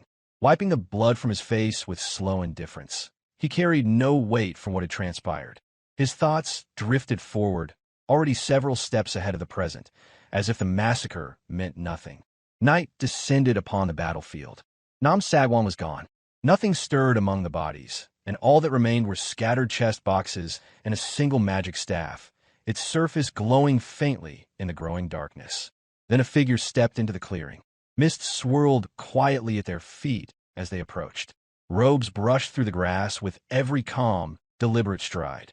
The figure moved closer, eyes falling on the faintly glowing staff embedded in the ground. A shadow passed across their face. Reaching out, the figure lifted the staff with deliberate care, recognizing the staff had belonged to Elizabeth. It wasn't loud, but rooted deep. Rage settled behind his eyes. He whispered a vow over the staff, Elizabeth's name spoken first as tribute, then as a promise. Her death would not go unanswered. He declared his intent aloud. The oath rang clear through the night that he will bring vengeance. The man raised his gaze to the heavens, swearing on the name of Escrow. Elsewhere, under the same moonlit canopy, Sewoon stood quietly within the forest. A single thought echoed through his mind. There were now only 11 survivors left. If he could just endure a little longer, maybe he could reach the top 10. That was the hope he held on to. But after what he had seen earlier, the devastation, the sheer disparity in strength, his confidence had begun to fracture. Facing someone like Sagwan, that would require something powerful enough to even the odds. His eyes dropped to the castle below. Even from a distance, its silhouette carried an air of significance. In his mind, Sewoon calculated his chances. The restricted zone would likely expand past this area by morning. The mansion might be the final opportunity to find something useful. Moonlight guided his approach. Sewoon moved swiftly, crossing the outer gardens toward the mansion's looming entrance. He pressed his hand to the heavy wooden door and eased it open. A soft glow spilled out from within, casting light across his worn cloak. He paused briefly, peering into the shadows inside. A quiet gasp escaped him. His voice was low, barely audible. The sight before him was far beyond expectation. The interior stretched before him in grand majesty. Towering marble pillars reached for the high ceilings. Intricately carved statues loomed over the halls. Moonlight streamed through stained glass windows, painting the floor in fragmented hues. He paused at the foot of a grand staircase, taking it all in with quiet awe. Then a shimmer caught his attention. A full suit of Royal Guard armor stood displayed against the wall. A system prompt blinked into view. The armor required a strength stat far beyond his current level. His eyes narrowed as he checked his stats, just 30. With a short breath, he dismissed the idea. It would only weigh him down. No point in carrying what couldn't be used. He turned from the armor and resumed scanning the room. The mansion might still hold something that could change his fate.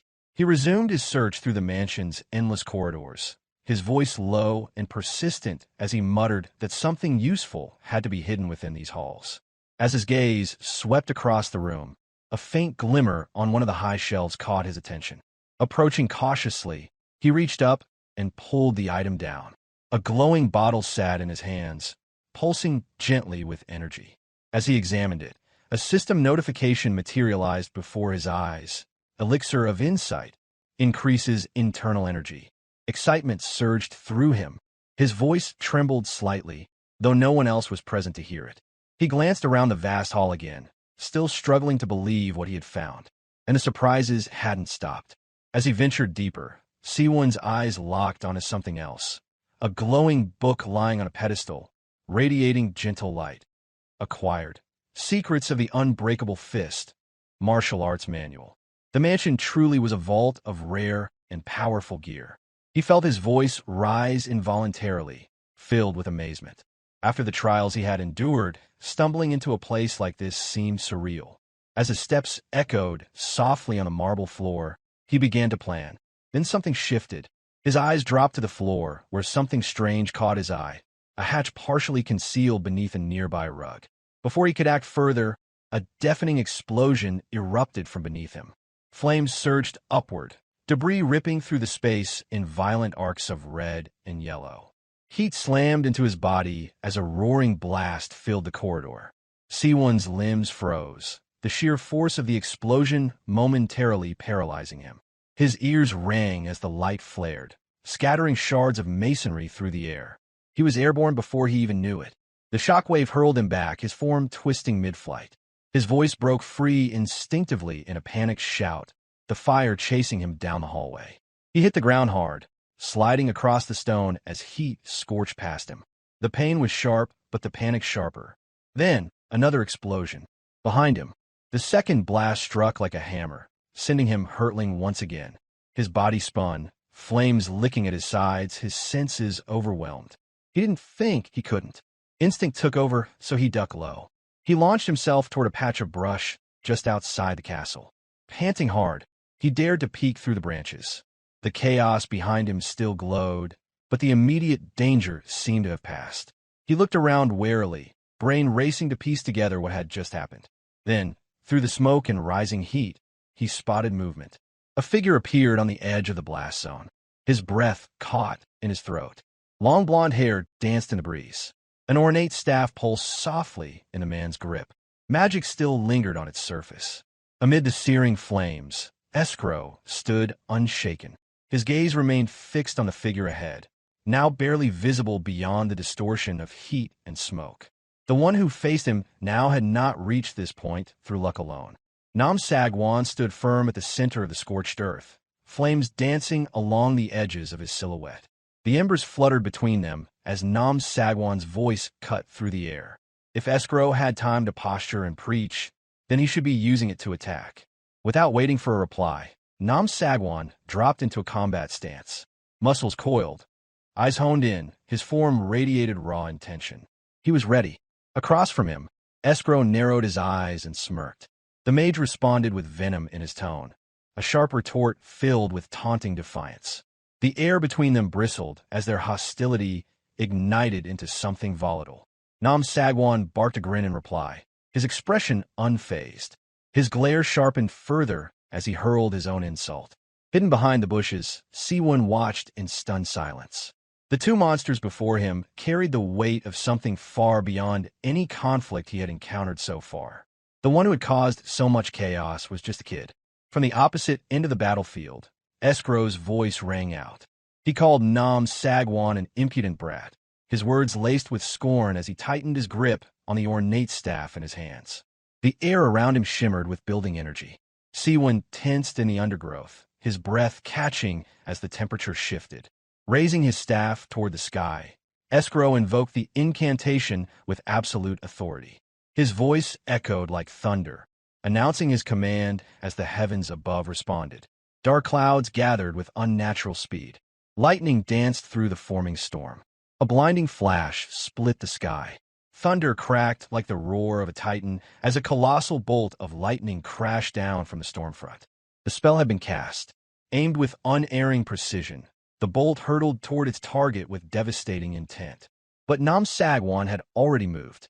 The spell hit the ground behind him with earth-shattering force, tearing through stone and sending shockwaves across the field. Escrow shouted again, fury breaking through his composed exterior. He demanded to know how long his opponent planned to keep dodging.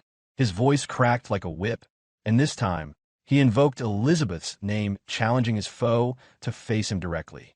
Sagwan landed in a crouch, the flames curling around his boots. He didn't respond aloud, but his eyes betrayed an edge of contemplation.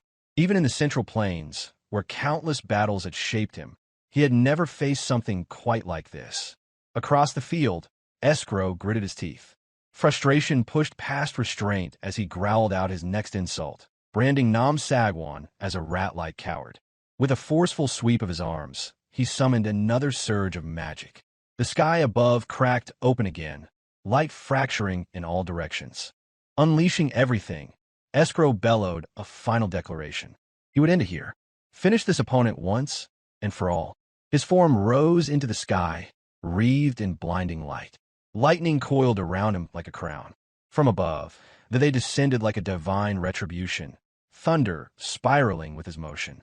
Every inch of the sky screamed with energy.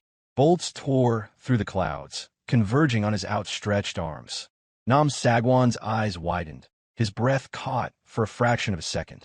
The sheer magnitude of the incoming force froze him in place. For a moment, even he faltered. Then instinct returned. At the last possible moment, he dove aside. The lightning struck where he had stood, obliterating the stone floor, and sending molten fragments in every direction. He rolled midair, eyes scanning the sky as the storm raged on. Electric arcs surged in every direction as Sagwan twisted through them. Sparks grazed his side. Craters erupted behind him. The speed and intensity of his movements were nearly inhuman. Weaving through the magical onslaught, he pressed forward. Every dodge narrowed the gap. Instead of retreating, Sagwan surged forward, upward, rising into the heart of the storm itself.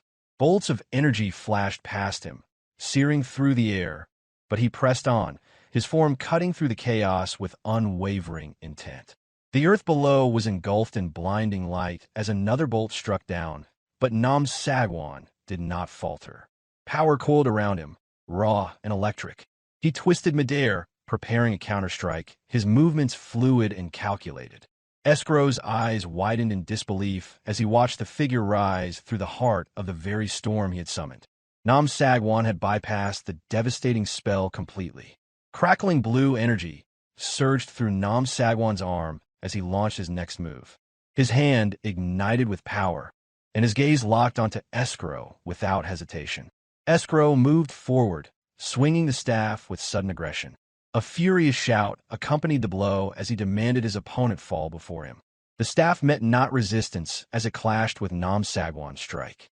But something in Escrow's focus wavered. Alarmed, he realized it wasn't real. Whatever he had seen had only been an illusion. He inhaled sharply, calming himself midair and recentering his thoughts. Not far off, still concealed above in the foliage, Sewoon observed the battle unfold with tense anticipation. What caught him off guard, however, was not the duel, but the sudden change in the sky. Rain began to fall. Escrow hovered in the downpour, his expression unreadable beneath the veil of rain. Activating item detection yielded nothing. Sagwan was gone. Somehow, without a trace, he had escaped. Realization dawned. His opponent had vanished beyond reach. The composure Escrow had fought to maintain finally cracked. Rage took hold. His voice tore through the storm as he screamed Sagwan's name into the night, vowing to hunt him down, no matter the distance. Deep within the forest, Sagwan ran. The rain soaked him to the bone, his breath ragged and shallow. Pain etched itself into every movement as he pushed through trees and mud, one hand pressed tightly against his side. That spell-casting bastard had caught him off guard. But there would be no next time like this one. Next time, it would end on his terms.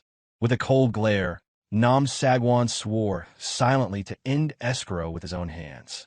First, though, survival took precedence. He needed time to recover, to plan. His figure slipped through the woods, swallowed by the darkness and rain, disappearing beneath the glow of the full moon. Back near the battlefield, Escrow descended briefly, scanning the ground one last time before vanishing into the storm himself. Still hidden in the bushes, Sewoon watched silently. The reason he hadn't been spotted was simple. The cloak of invisibility he had equipped. Thanks to it, he had managed to avoid becoming collateral in the confrontation. With it, he had survived yet another day. After all the destruction, neither Escrow nor Sagwan would likely return to this place soon. That worked in his favor. Through the curtain of rain, he spotted it. The hatch. He approached cautiously, inspecting the edges. Whether it was a vault or a dungeon, he couldn't yet tell, but something valuable lay beneath. Opening it slowly, he peered into the darkness below. A stone staircase wound deep into the earth, vanishing into the shadows. He murmured quietly, noting how deep it seemed. After a quick check to ensure there were no traps or signs of recent passage, he made his decision. Gripping a lantern he had looted days prior, Sewoon descended into the passage. Its glow pushed back the darkness, casting long shadows along the stone walls. The silence was absolute. At the base of the stairs, he reached out and hooked the lantern securely onto the wall, ready to enjoy whatever waited below. The gentle flicker of light illuminated the space ahead, revealing metal hooks, interlocking rings, and strange, unfamiliar tools, each arranged in precise order. After surveying the entire room, Sewoon came to a conclusion. It was a food storage warehouse. The realization sparked a subtle relief. In the end, it was exactly as he suspected. Only food. But in a world as unstable as this, that wasn't a bad outcome. If the space contained only provisions, it likely meant it had gone undisturbed. Roughly an hour later, Sewoon lay sprawled on the warehouse floor, fully fed. His limbs were stretched lazily across the ground, and his expression carried the peace of a man who had not eaten well in days. Still resting on the ground, he let his thoughts wander. A bit of white rice would have made it perfect, but beggars couldn't afford to be choosers. With a relaxed tone, he considered the timing. Perhaps now was finally the right moment to use the elixir. Opening his subspace, he retrieved the glowing martial arts manual as well. The object pulsed faintly in his hand, and a system message appeared before him. Book of the Unbreakable Fist. The system continued with a strange story. Mage, it said, had devoted his entire life to developing an unbeatable technique. After countless battles, his final record stood at 1,429 wins and 1,429 losses. The technique that consumed his entire life's effort left no legacy, no disciples. His martial art died, largely mocked and dismissed. As flashes of chaotic, frantic fistfights swirled in Sewoon's mind, he stared at the glowing manual.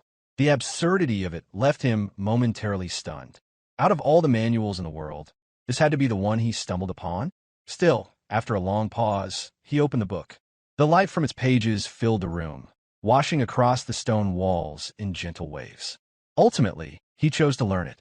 Even if he wasn't ready to practice the technique immediately, he decided he would use the elixir first. He stared at it in silence, trying to determine if using it was as simple as just drinking it. The circle stone had hurt like hell. If this was similar, it might come with just as much agony. But strength was all that mattered now, and hesitation had no place here. With determination locked in his eyes, he raised the elixir and drank it in one long gulp. The effects were instantaneous. His eyes shot wide open, his body jolting upright as a violent surge erupted inside him. Brilliant blue mana erupted from his lower abdomen, pulsing like a living force. It coiled and expanded with breathtaking intensity. Compared to what he had absorbed earlier, this was a world apart. The mana now coursing through him was richer, heavier, and far more powerful. And then the side effects began. His body reacted with violence. Muscles clenched, limbs grew stiff. Moving became impossible. The force overwhelmed every nerve in his body. He collapsed backward, fully paralyzed. The 3-hour wait began. 3 grueling hours passed. Sweat drenched his entire body. Every breath came slow and ragged. His hands trembled faintly as he reached up to grasp at his coat. His head tilted back, voice low and slurred with fatigue. Staying motionless for so long had been its own form of torture. His limbs felt heavy. Every joint ached. Lying there, he reflected on everything that had happened over the past week, most of it spent in hiding. And just today, he had avoided both the great mage and Sagwan. The mere fact that he had survived felt miraculous. Finally, the exhaustion became too much. Curled on the floor, he allowed his body to rest. Sleep claimed him almost immediately, pulling him into a dreamless state. The warehouse fell silent, disturbed only by the slow rhythm of his breath. Morning arrived. A chime rang sharply through the stillness, signaling a system message. A glowing screen materialized before him. Day 13 of the Cloyd Survival event. The heavy door to the warehouse creaked open with sudden force, pushing aside debris as light poured into the chamber. Sewoon stepped out into the morning air, adjusting his cloak. The sun rose above the treetops, casting a clear light over the forest floor. He wasn't surprised to find himself inside the restricted zone. Still weary, he called upon the system to show survivor list. The system responded instantly. A glowing screen blinked into existence. Names appeared in sequence. Sewoon scanned them, then paused. His eyes widened. One name had vanished from the list. Someone had been eliminated during the night, and he hadn't heard a thing. The realization struck hard. Sewoon stared at the glowing system screen, eyes wide in disbelief. The name listed as eliminated during the night left him frozen. Jang Dokian. The elder had died.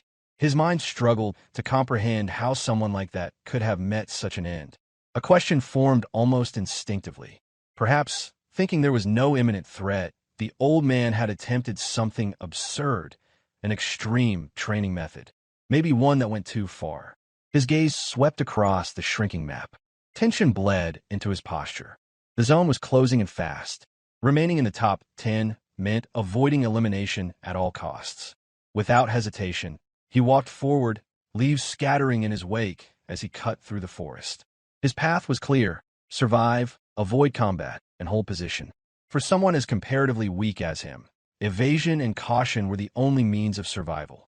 With his crossbow secured, Sewoon moved swiftly, eyes sharp, body tense. He knew his strengths lay not in power, but in foresight and endurance. If he wanted to climb the ranks, he needed to stay hidden, stay quiet, and stay out of fights. Then something shifted. His senses flared. His eyes snapped open wide as the entire world ahead of him erupted into light and heat. A massive explosion detonated just a few steps away, engulfing the path in a tidal wave of flame. The force was overwhelming. Instinct saved him. He dove to the side, landing hard, body scraping against the dirt. Shock still echoed through his chest as he struggled to sit up. His breath came in ragged bursts. He had nearly been incinerated. There was no mistaking it. The scale, the heat, the devastation. Only one person could have cast a spell like that.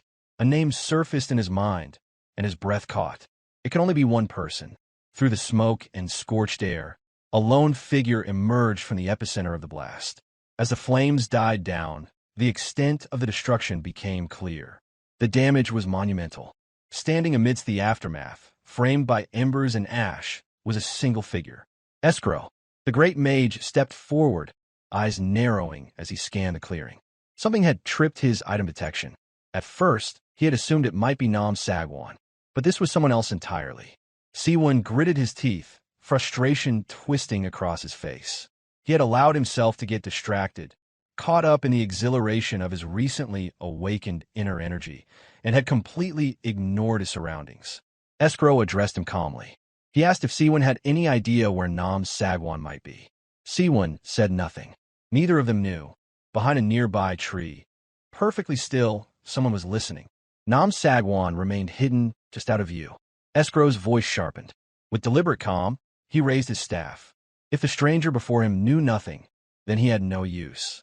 The two's interaction amused the veiled figure, making his grin widened in the shadows. Escrow vowed to release Sewoon only if he revealed the exact location of Sagwan. Still, Escrow planned to kill him regardless of the answer. Letting Sewoon go would only become a nuisance later, and Escrow knew he couldn't afford that risk. Sewoon responded sharply, pointing out that they had just met and questioning what Escrow was implying. He was genuinely confused, insisting he had no idea where Sagwan could be hiding. Escrow narrowed his eyes and said that Sewoon and Sagwan seemed to come from a similar region. He mused grimly that if Sewoon truly didn't know where Sagwan was, then he would have no choice but to kill him on the spot. At that very moment, Sewoon caught sight of something rapidly tearing through the air, coming from behind the mage. Within seconds, the object slammed against Escrow's mana barrier with a deafening explosion, shaking the air around them. Only after the violent impact did Escrow realize Sagwan had been hiding nearby, waiting for the perfect moment to strike. Sagwan spoke aloud confidently, announcing that he had fully recovered from his injuries. He also noted with a smirk that Escrow didn't seem to lack any mana either. Sewoon could only curse silently in his mind, bewildered about where Sagwan had appeared from out of nowhere. Sagwan's excitement was evident as his fist began to glow with a raw, powerful energy. He prepared to land another devastating punch, determined to finish the mage once and for all. Escrow wasn't like the others he had faced before. He raised his staff defensively and put up a fight, but his mana barrier shattered in an instant under Sagwan's strike. Yet, Escrow scoffed arrogantly, questioning how such a simple attack could possibly harm someone like him. Then blood started to spill. Sagwan was a skilled martial artist, and his speed far surpassed that of the mage.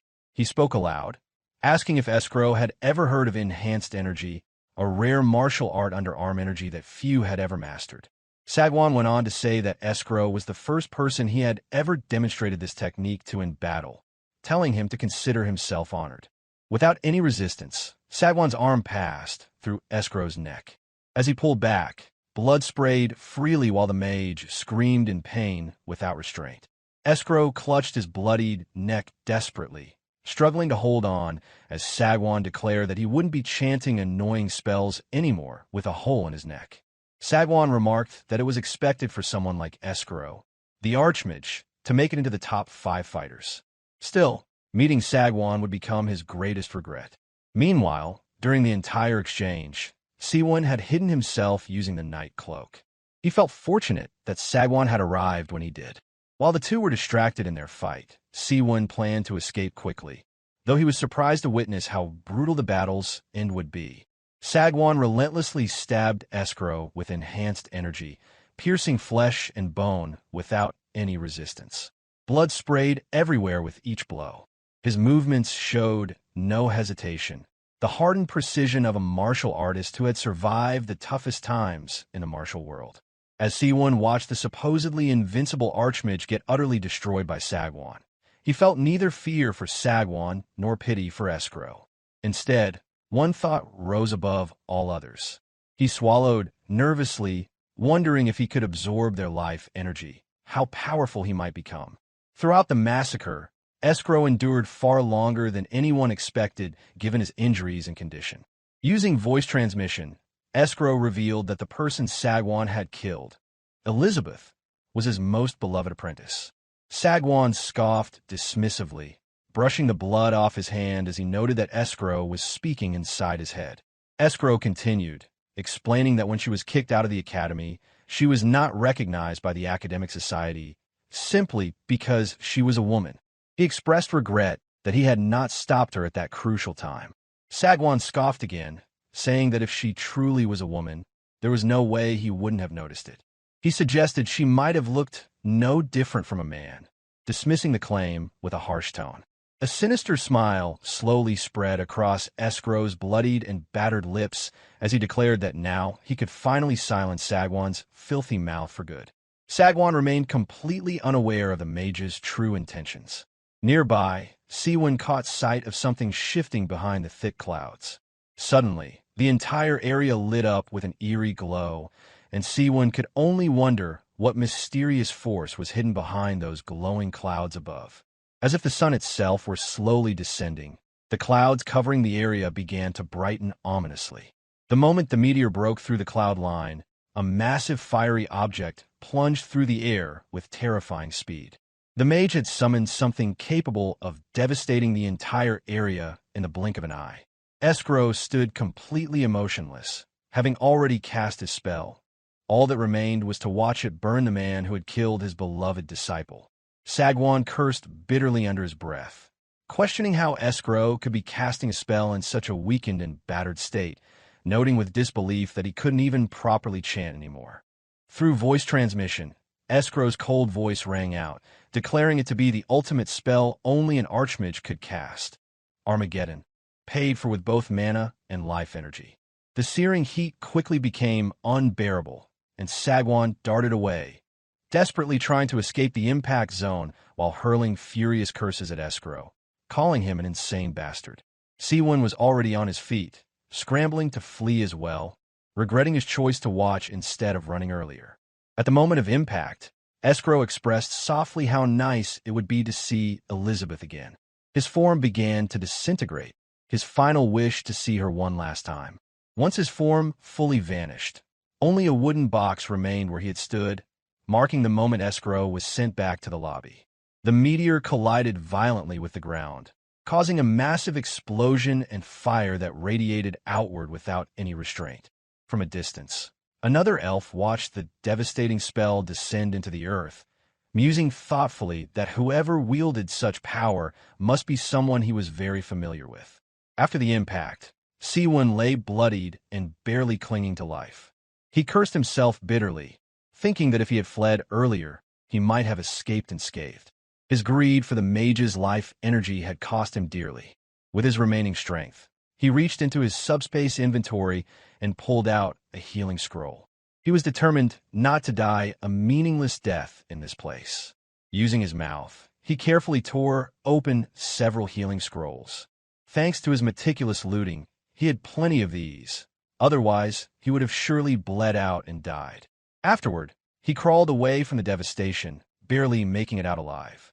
The elixir he had consumed earlier helped him hold on and escape the center of the impact zone.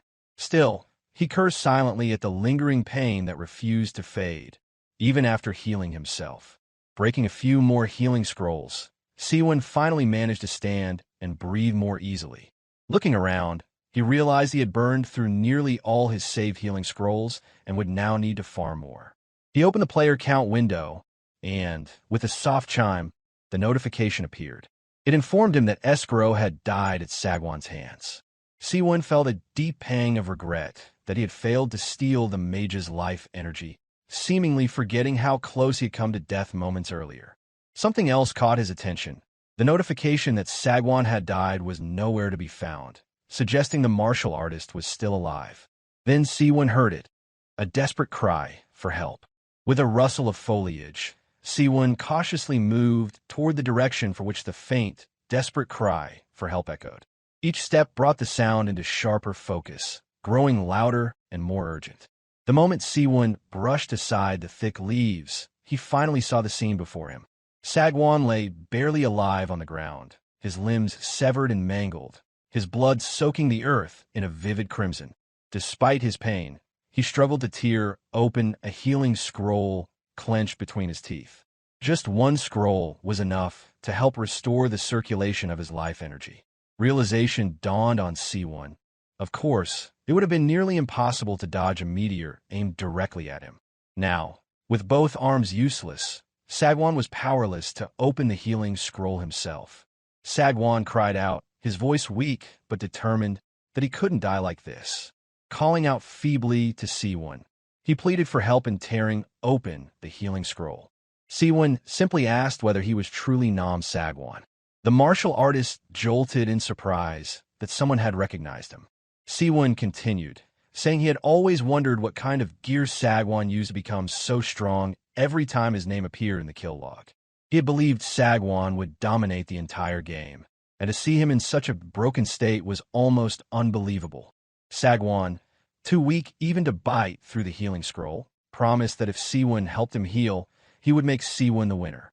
He added that helping Sewoon win would be nothing compared to the cost of killing him, which would leave Sewoon with nothing. Sewoon pulled a gleaming sword from his subspace inventory. Unaware that Sewoon practiced secret martial arts unknown to anyone else in this world, Sagwan did not realize the danger he faced. Sewoon believed that by acquiring Sagwan's items and life energy, he could aim for the top ranks. With a confident smile, he raised his sword high, envisioning all the possibilities. Sagwan pleaded once more, warning that if Sewoon killed him, he wouldn't be able to handle the other powerful players waiting in the wings. He explained that he possessed few items, and his martial arts skills were not learned in this world. Sewoon mused that at least he should know the man he was about to kill, introducing himself as Jin Seowoon. Sagwan screamed in desperation, accepting that this might be his final moment, but he vowed never to forget what Sewoon had done for him. Without hesitation, Sewoon drove his sword towards Sagwan's brain. The scream abruptly ceased, and silence descended upon the battleground.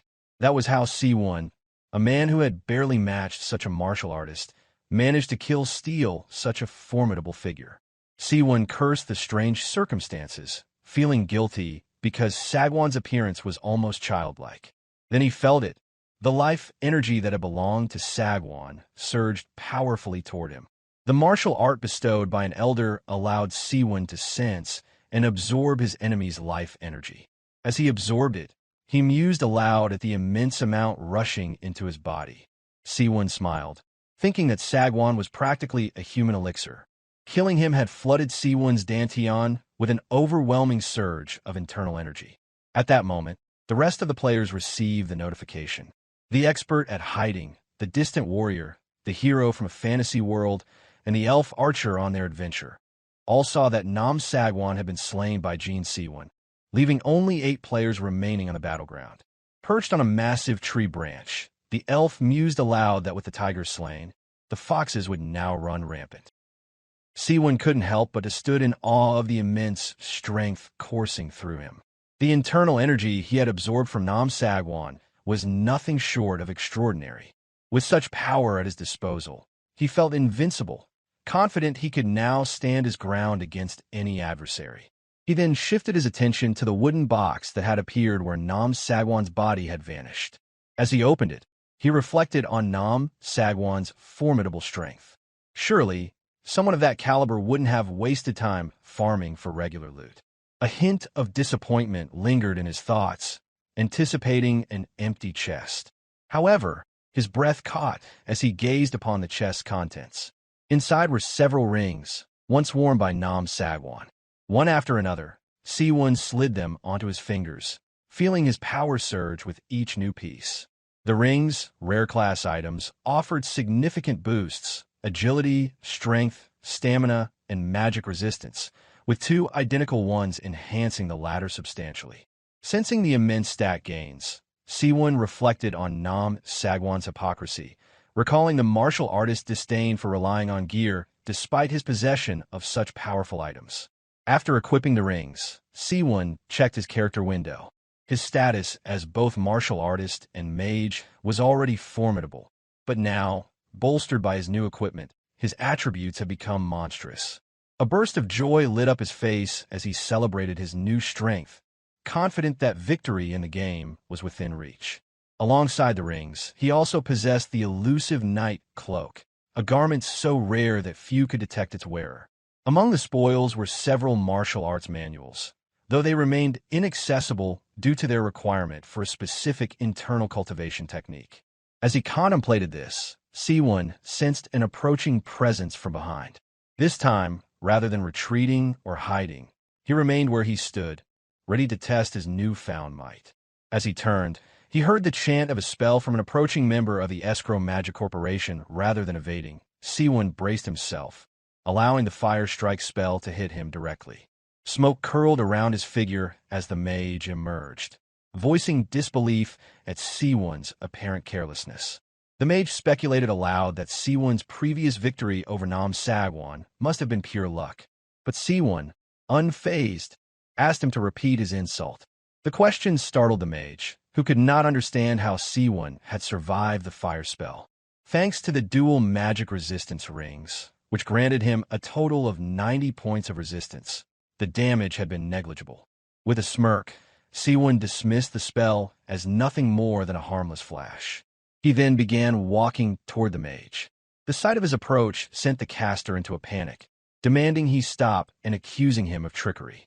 The mage raised his staff, threatening a more powerful spell if Sewoon advanced any further.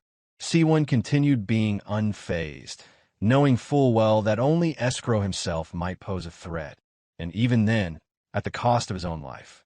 That battle had already concluded. Confidently, Sewoon surmised that no spell from this mage could truly harm him now. The mage unleashed his spell.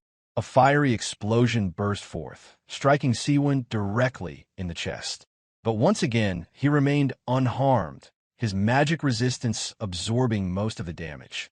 In response, Sewoon drew back his arm, forming a solid fist. With calm determination, he invoked the martial technique he intended to use, Peerless Fist Technique, Straight Severing Move. Sewoon's fist connected directly with the mage's chest, and a massive surge of internal energy exploded at the point of contact. The result was immediate and devastating. The mage's chest collapsed inward, his body violently thrown back as he coughed up blood, the sheer force of the strike launching him into a nearby tree with a sickening thud. Even Sewoon himself was taken aback by the overwhelming effect of the blow. He hadn't expected the technique, introduced as dismissed as weak and ineffective, to yield such a result. He reasoned that its surprising strength stemmed not from the skill itself, but from the considerable volume of internal energy he had absorbed. In addition to the rare class rings now adorning his fingers, each boosting his stats dramatically, he had become a combatant of an entirely new caliber. The mage's health dropped to 0, and his form dissolved into radiant particles of light. A familiar notification sounded, indicating only 7 players remained in the match. The mage, Jahark, had been eliminated by a single martial technique. A wooden loot box appeared, along with a residue of vital energy. Sewoon wasted no time. He absorbed the vital energy and opened the box, confirming what he suspected. His magic resistance was so high that earlier spells had barely scratched him. With his resistances, agility, and stamina drastically enhanced, he was more prepared than ever for what lay ahead. He threw his night cloak back on, fading into the darkness like a shadow. He considered that with Sagwan eliminated, those who had stayed hidden would now begin to show themselves. But he was not the only one aware of this shift. Others would surely act, and tonight's battles would be long and brutal. Moving swiftly, he climbed into the treetops, just as the elder who had taught him martial arts once had. His steps were light, deliberate, each movement a quiet tribute to the man who had given him the tools to survive. As he traversed the canopy, a soft smile touched his lips. A silent promise passed through his mind as he offered his gratitude to the elder, which was to win this round, no matter what.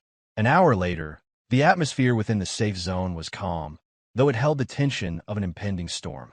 Sewoon perched himself atop the tallest tree, completely cloaked, his eyes scanning the dark forest below.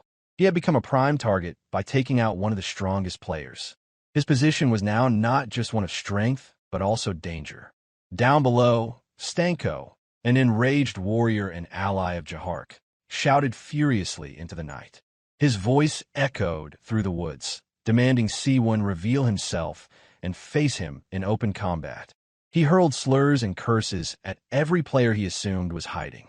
Sewoon remained perfectly still, clinging to the tree trunk with calm demeanor. He found the noise grating, internally remarking how loud someone could be in the dead of night. Stanko stood on a clearing, sword resting on his shoulder. He called out again, branding his unseen opponents as cowards. He dared them to fight, claiming that he alone was unafraid. Suddenly, a flash streaked through the darkness, a projectile moving at incredible speed. As it entered his awareness, Stanko instinctively raised his blade. The arrow struck with a brilliant crash, a loud ringing like shattered crystal filling the air. The aura-charged arrow, brimming with lightning, had been blocked just in time. He roared again, now in fury rather than pride, cursing the hidden attacker for cowardice and demanding a fair duel. It was a foolish demand, of course. No archer would willingly face a warrior in close quarters. Meanwhile, Sewoon remained hidden, quietly wondering who had launched the attack. Moments later, Stanko muttered a name, Jiro. The tone in his voice had changed, no longer mocking, but filled with reluctant admiration. Up above, his gaze found its mark. An elf with a bow stood on a branch, poised with another arrow nocked. Jiro looked down with an expression of calm resolve. He asked Stanko if he recognized him. Stanko replied that he did, noting that even fools in the mercenary world knew of the divine archer's exploits. The legend of Jiro had long been etched into the lore of the land. Stanko proposed a temporary alliance, reasoning that the archer likely intended to win the competition. He suggested they work together to eliminate Sewoon first. Jiro responded with a thoughtful hum, his interest apparently piqued by the offer, though his expression remained unreadable beneath the moonlit canopy. With effortless grace, the archer descended from the tree. His landing was so light that it gave the illusion of magical support, as if gravity itself bent to his will. Pleased with the apparent success of his ruse, Stanko praised Jiro judgment. He introduced himself as a seasoned mercenary affiliated with a prominent adventurer guild, one whose exploits had earned some fame among lower-ranking fighters. With confidence, he asserted that his name carried weight and assured the archer that their collaboration would not be regretted. Jiro stood motionless, offering a slight word of affirmation as the only sign of his agreement. A smirk spread across Stanko's face as he indulged in the belief that the famed divine archer had been easily manipulated. He inwardly scoffed at the archer's naivety, convinced that Jiro was merely another gullible fighter drawn in by promises of tactical advantage. It was to him almost too easy, yet Jiro focus lay elsewhere. He was in the midst of executing a timed maneuver that had nothing to do with trust or conversation. As he counted silently on his fingers, he realized that his estimation had been off by a few seconds. Raising his head to reassess, he saw Stanko's sword already in motion, aimed directly at him. Stanko charged forward with absolute certainty, convinced that close-range combat played to his advantage. He scoffed internally at the archer's supposed miscalculation. The proposal of alliance had been mere bait to lure his target into a vulnerable position. With a burst of energy and a sharp breath, he swung his blade and shouted internally for Juro Kwana to fall and relinquish his items. Juro Kwana remained completely composed. His stance held firm, and he did not flinch or attempt to retreat. He appeared to embrace death, but beneath that stillness was a plan already set into motion. Before the encounter, Juro Kwana had fired an arrow into the distance, calibrated to return precisely to this location. Just as Stanko believed victory was his, the arrow struck him directly in the head from behind. Blood erupted violently as his skull gave way to the force of the projectile. The execution was calculated, brutal, and efficient. Stanko's body dissolved into glowing particles of light, leaving behind a loot chest where he had fallen. Juro Kwana turned away without a word, his only thought lingering on the absurdity of ever cooperating with someone as base and unrefined as Stanko. From high above the trees, veiled by the power of the night cloak, Sewoon descended. Juro Kwana remained unaware of his presence, even as he muttered under his breath about the time lost dealing with the mercenary. He resumed his search with renewed focus, determined to locate Sewoon before the others made their moves. With only 7 players left in the competition, Sewoon understood that every bit of vital energy counted. The power he could claim from fallen enemies would determine his advantage in the increasingly brutal fights to come. He extended his hand and began to absorb the vital essence that lingered from Stanko's demise. Despite his desire to hasten the process, it moved at its own methodical pace. Meanwhile, Juro Kwana briefly turned his head, sensing a shift in the air behind him. His eyes scanned the area cautiously, but settled only on the loot box. The night cloak held its promise of invisibility, and Sewoon remained undetected. But for a brief moment, Sewoon's confidence wavered. He had trusted in the cloak's ability to obscure him from even magical detection. That Juro Kwana might possess an unspoken sensory skill unsettled him. He chastised himself inwardly for possibly being careless in such a critical moment. Juro Kwana muttered a final dismissal, concluding that Stanko's possessions were not worth the effort or the risk. He turned and walked away, leaving the loot untouched in the dirt beneath his feet. Sewoon completed the energy absorption just as the archer vanished from sight. The encounter left him wary and intrigued. Juro Kwana's perceptiveness was unexpected, and Sewoon made a mental note never to underestimate the divine archer again. He filed away the archer's name as the next true obstacle in the path to claiming victory, knowing the challenge ahead would be nothing short of monumental. Across the distance, the barrier surrounding the safe zone continued to contract inward. Trees that once stood within its boundary now lay beyond its protection. Hidden beneath the enchantment of the night cloak, Sewoon moved swiftly through the dense forest, pushing deeper into the diminishing zone. Only 6 survivors remained on the stage, and though 87 days still remained, the accelerated pace at which the zone shrank was unmistakable. He considered the likelihood that the rate of contraction adjusted dynamically to the number of players left alive. His sprint came to an abrupt halt as he reached an open plain. There, at the center of the clearing, a lone figure stood still, shrouded in shadow. Caution took hold, prompting Sewoon to stop completely. He evaluated that a fight here would inevitably attract the attention of any other nearby survivors. The area was too exposed. Suddenly, a rapid whooshing sound sliced through the air. A volley of magic arrows streaked toward his position. He turned instinctively, catching the sound just in time. Without it, the ambush would have caught him unaware. The light arrows exploded against the spot he had just vacated, as Sewoon narrowly evaded the attack with a quick leap to the side. Once on solid ground again, he confirmed what he already knew. The arrows had been precisely aimed at him.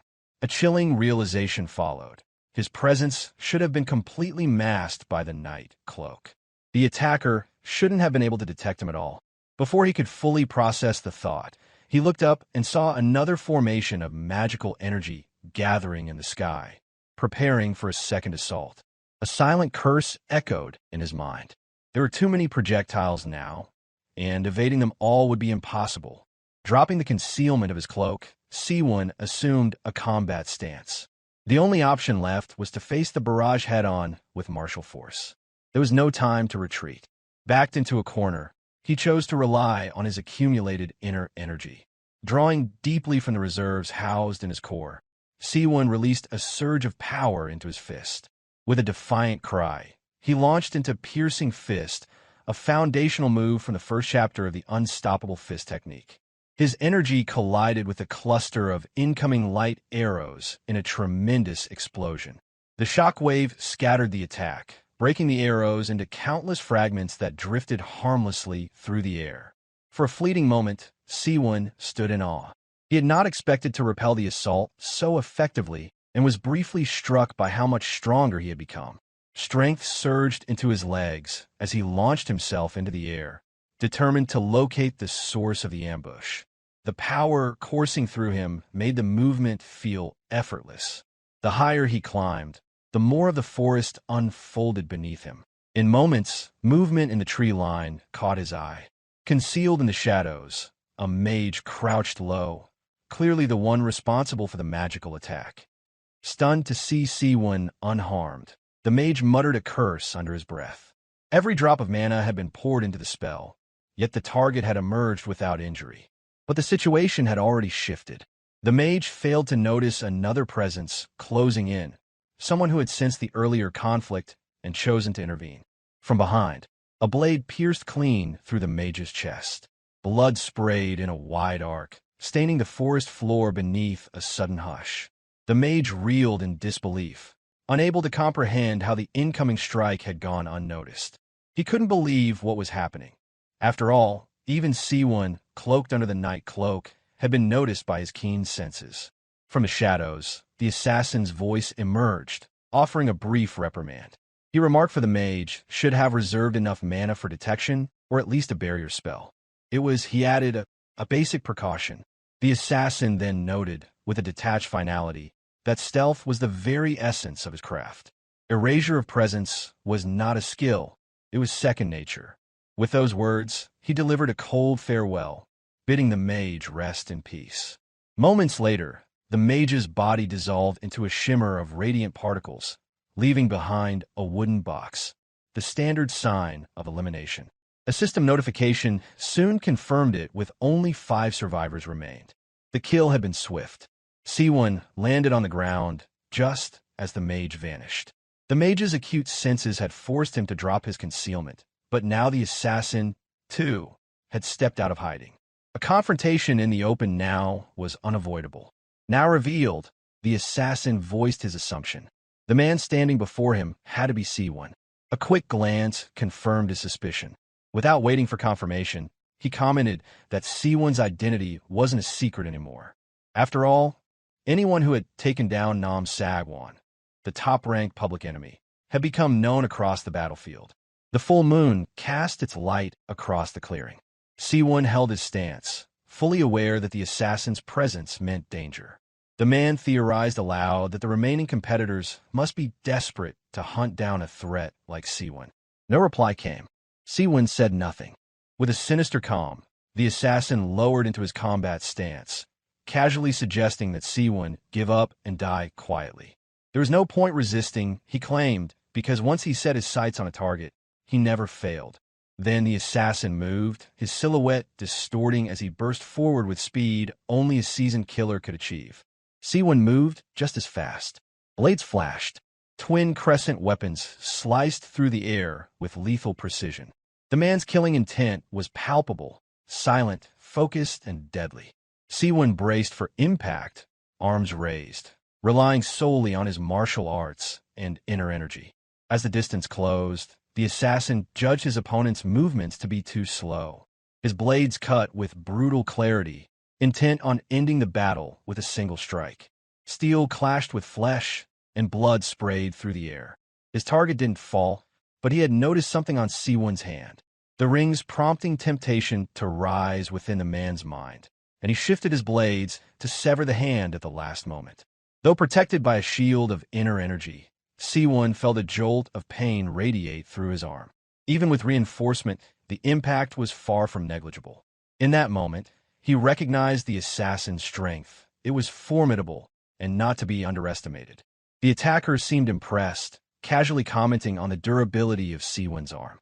He admitted he had attempted to cut through it completely, hoping for a clean sever. Sewoon cursed silently, knowing that without the buffer of internal energy, he would have lost the limb. The assassin, far from discouraged, remarked that Sewoon's end was inevitable. Darkness was his domain, and not once had he failed to deliver death under its cover. Until now, Sewoon had primarily clashed with mages. Facing an assassin was a different challenge, more elusive, more aggressive, and far more dangerous. Then it struck him. It was night. The darkness, while empowering the assassin, could also be used. An idea sparked in his mind.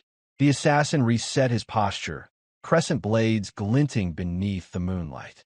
He was ready to strike again, convinced the fight would soon be over. In this world where boundaries between realms wavered and bled into one another, the assassin vanished into the folds of shadow as if his form had been consumed by the night itself. That same darkness had allowed him to strike the mage with such devastating silence, a reminder of the peril that existed within even the quietest of moments.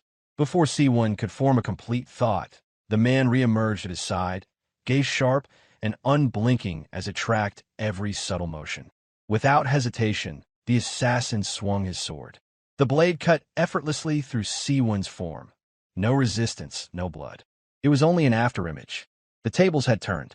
Just as the assassin had once disappeared into shadow, now Sewoon had become the phantom. Confusion flickered across the assassin's expression as he struggled to comprehend what had happened. Then Sewoon's voice carried across the clearing, calmly remarking on the man's impressive stealth skills. The assassin turned rapidly, scanning the surroundings and demanding to know where his opponent had gone. But Sewoon was already behind him, silent and hidden, moving swiftly and without detection. Stealth was powerful, Sewoon mused, but even the finest techniques fell short compared to the enhancements granted by the night cloak. In one decisive motion, Sewoon seized the man's arm. Holding him steady, he noted aloud that at this level, it was simple enough to follow his opponent's movements by tracking the flow of energy. Infuriated, the assassin hurled insults, calling the ambush cowardly. The irony was not lost. An assassin caught off guard in his own element. Sewoon reminded him of his earlier bravado, asking if he still believed he would be the one to end this fight. Without further warning, Sewoon wrenched the man's arm backward. A sickening crunch followed, and the assassin let out a cry of pain that echoed through the trees. Between gasps, the man tried to bargain. He asked whether Sewoon really thought he could take on the remaining survivors alone. Perhaps, he suggested, they could join forces. But the moment had passed. Sewoon had no interest in partnerships. A cold awareness settled in the assassin's bones just as Sewoon's fist connected with his spine, crushing bone in a single blow. The assassin's body gave a final shudder before falling limp. With a slow exhale, Sewoon released the breath he had been holding. Relief crept into his chest. Had it not been for the night cloak, he suspected he would be the one lying lifeless. A system notification confirmed the outcome. Only 4 survivors remained. The man's body dissolved into luminous particles, and a wooden chest took his place. Sewoon had never planned to make it this far. But now, with victory within reach and energy replenished from the assassin's vital reserves, the thought of claiming first place no longer felt unattainable. He turned toward the rewards. 2 boxes, one from the mage, one from the assassin, awaited inspection. From the latter, Sewoon retrieved a skill book that immediately drew his attention. It was called Shadow Clone, a technique that would allow him to summon a fighting duplicate. The item felt entirely out of place, given its former owner. As he examined the manual, the system prompted him to confirm whether he wished to learn it. He accepted without hesitation, and a sense of gratitude followed. The assassin had lacked knowledge of internal energy techniques. If he had combined that skill book with proper energy manipulation, the fight might have ended very differently. Sewoon then opened the mage's chest and uncovered another tome called the Eye of Carmen. It was a powerful detection spell, one capable of penetrating even the highest forms of concealment. Unfortunately, Sewoon's current magical development wasn't high enough to use it, but the revelation explained much. The mage had been able to spot him even while he was veiled in the depths of a night-cloaked shadow. A whisper of motion pierced the stillness as an arrow sliced through the air, its trajectory aimed with ruthless precision at Sewoon's head. With the faintest tilt, he shifted just enough for the arrow to graze his cheek, drawing a thin line of blood that flicked away into the night. There was no mistake that the attack had been deliberate and targeted. The battlefield had shifted. The remaining survivors, having learned of Sagwan's demise, now moved with a boldness as though the arena belonged to them. Among them, Sewoon recalled only one who wielded a bow with such skill, the archer from a previous encounter.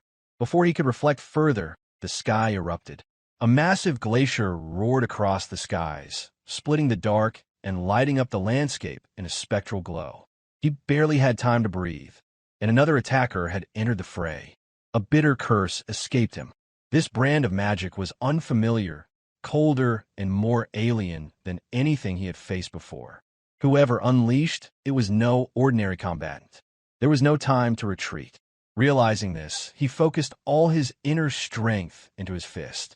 The energy gathered, his arm enveloped in a bluish hue, and he executed the ultimate piercing fist, an advanced technique from the unstoppable fist style. His blow met the glacier head-on. With a thunderous crack that echoed across the night, the massive glacier crumbled upon impact, unable to withstand the sheer force concentrated in Sewoon's strike. Shards of ice burst outward in a violent explosion, refracting the moonlight like 1,000 fractured mirrors, while mist and frost surged in a sudden wave around him. He briefly considered the possibility that two opponents were attacking in tandem, one from range, the other with destructive magic. That suspicion solidified the moment a figure materialized behind him. The stranger, watching Sewoon's counterattack, calmly acknowledged his strength. A rapier flickered in the dim light as the man lunged for Sewoon's head. Again, instinct carried Sewoon through as he jerked aside, narrowly avoiding the deadly thrust. The force of the movement skidded him across the ground. As he struggled for footing, clarity struck like a bolt. This wasn't a random attack. It was a coordinated assault. The survivors had turned against him. Rising, he steadied himself as the man with the rapier addressed him directly, stating that his fortune had finally run dry. Standing at the man's flank were two others. One was Mage wrapped in ragged robes, the other an elf with a bow drawn. Santurk, the king of Kruzan. Garen, the right arm of the Demon King.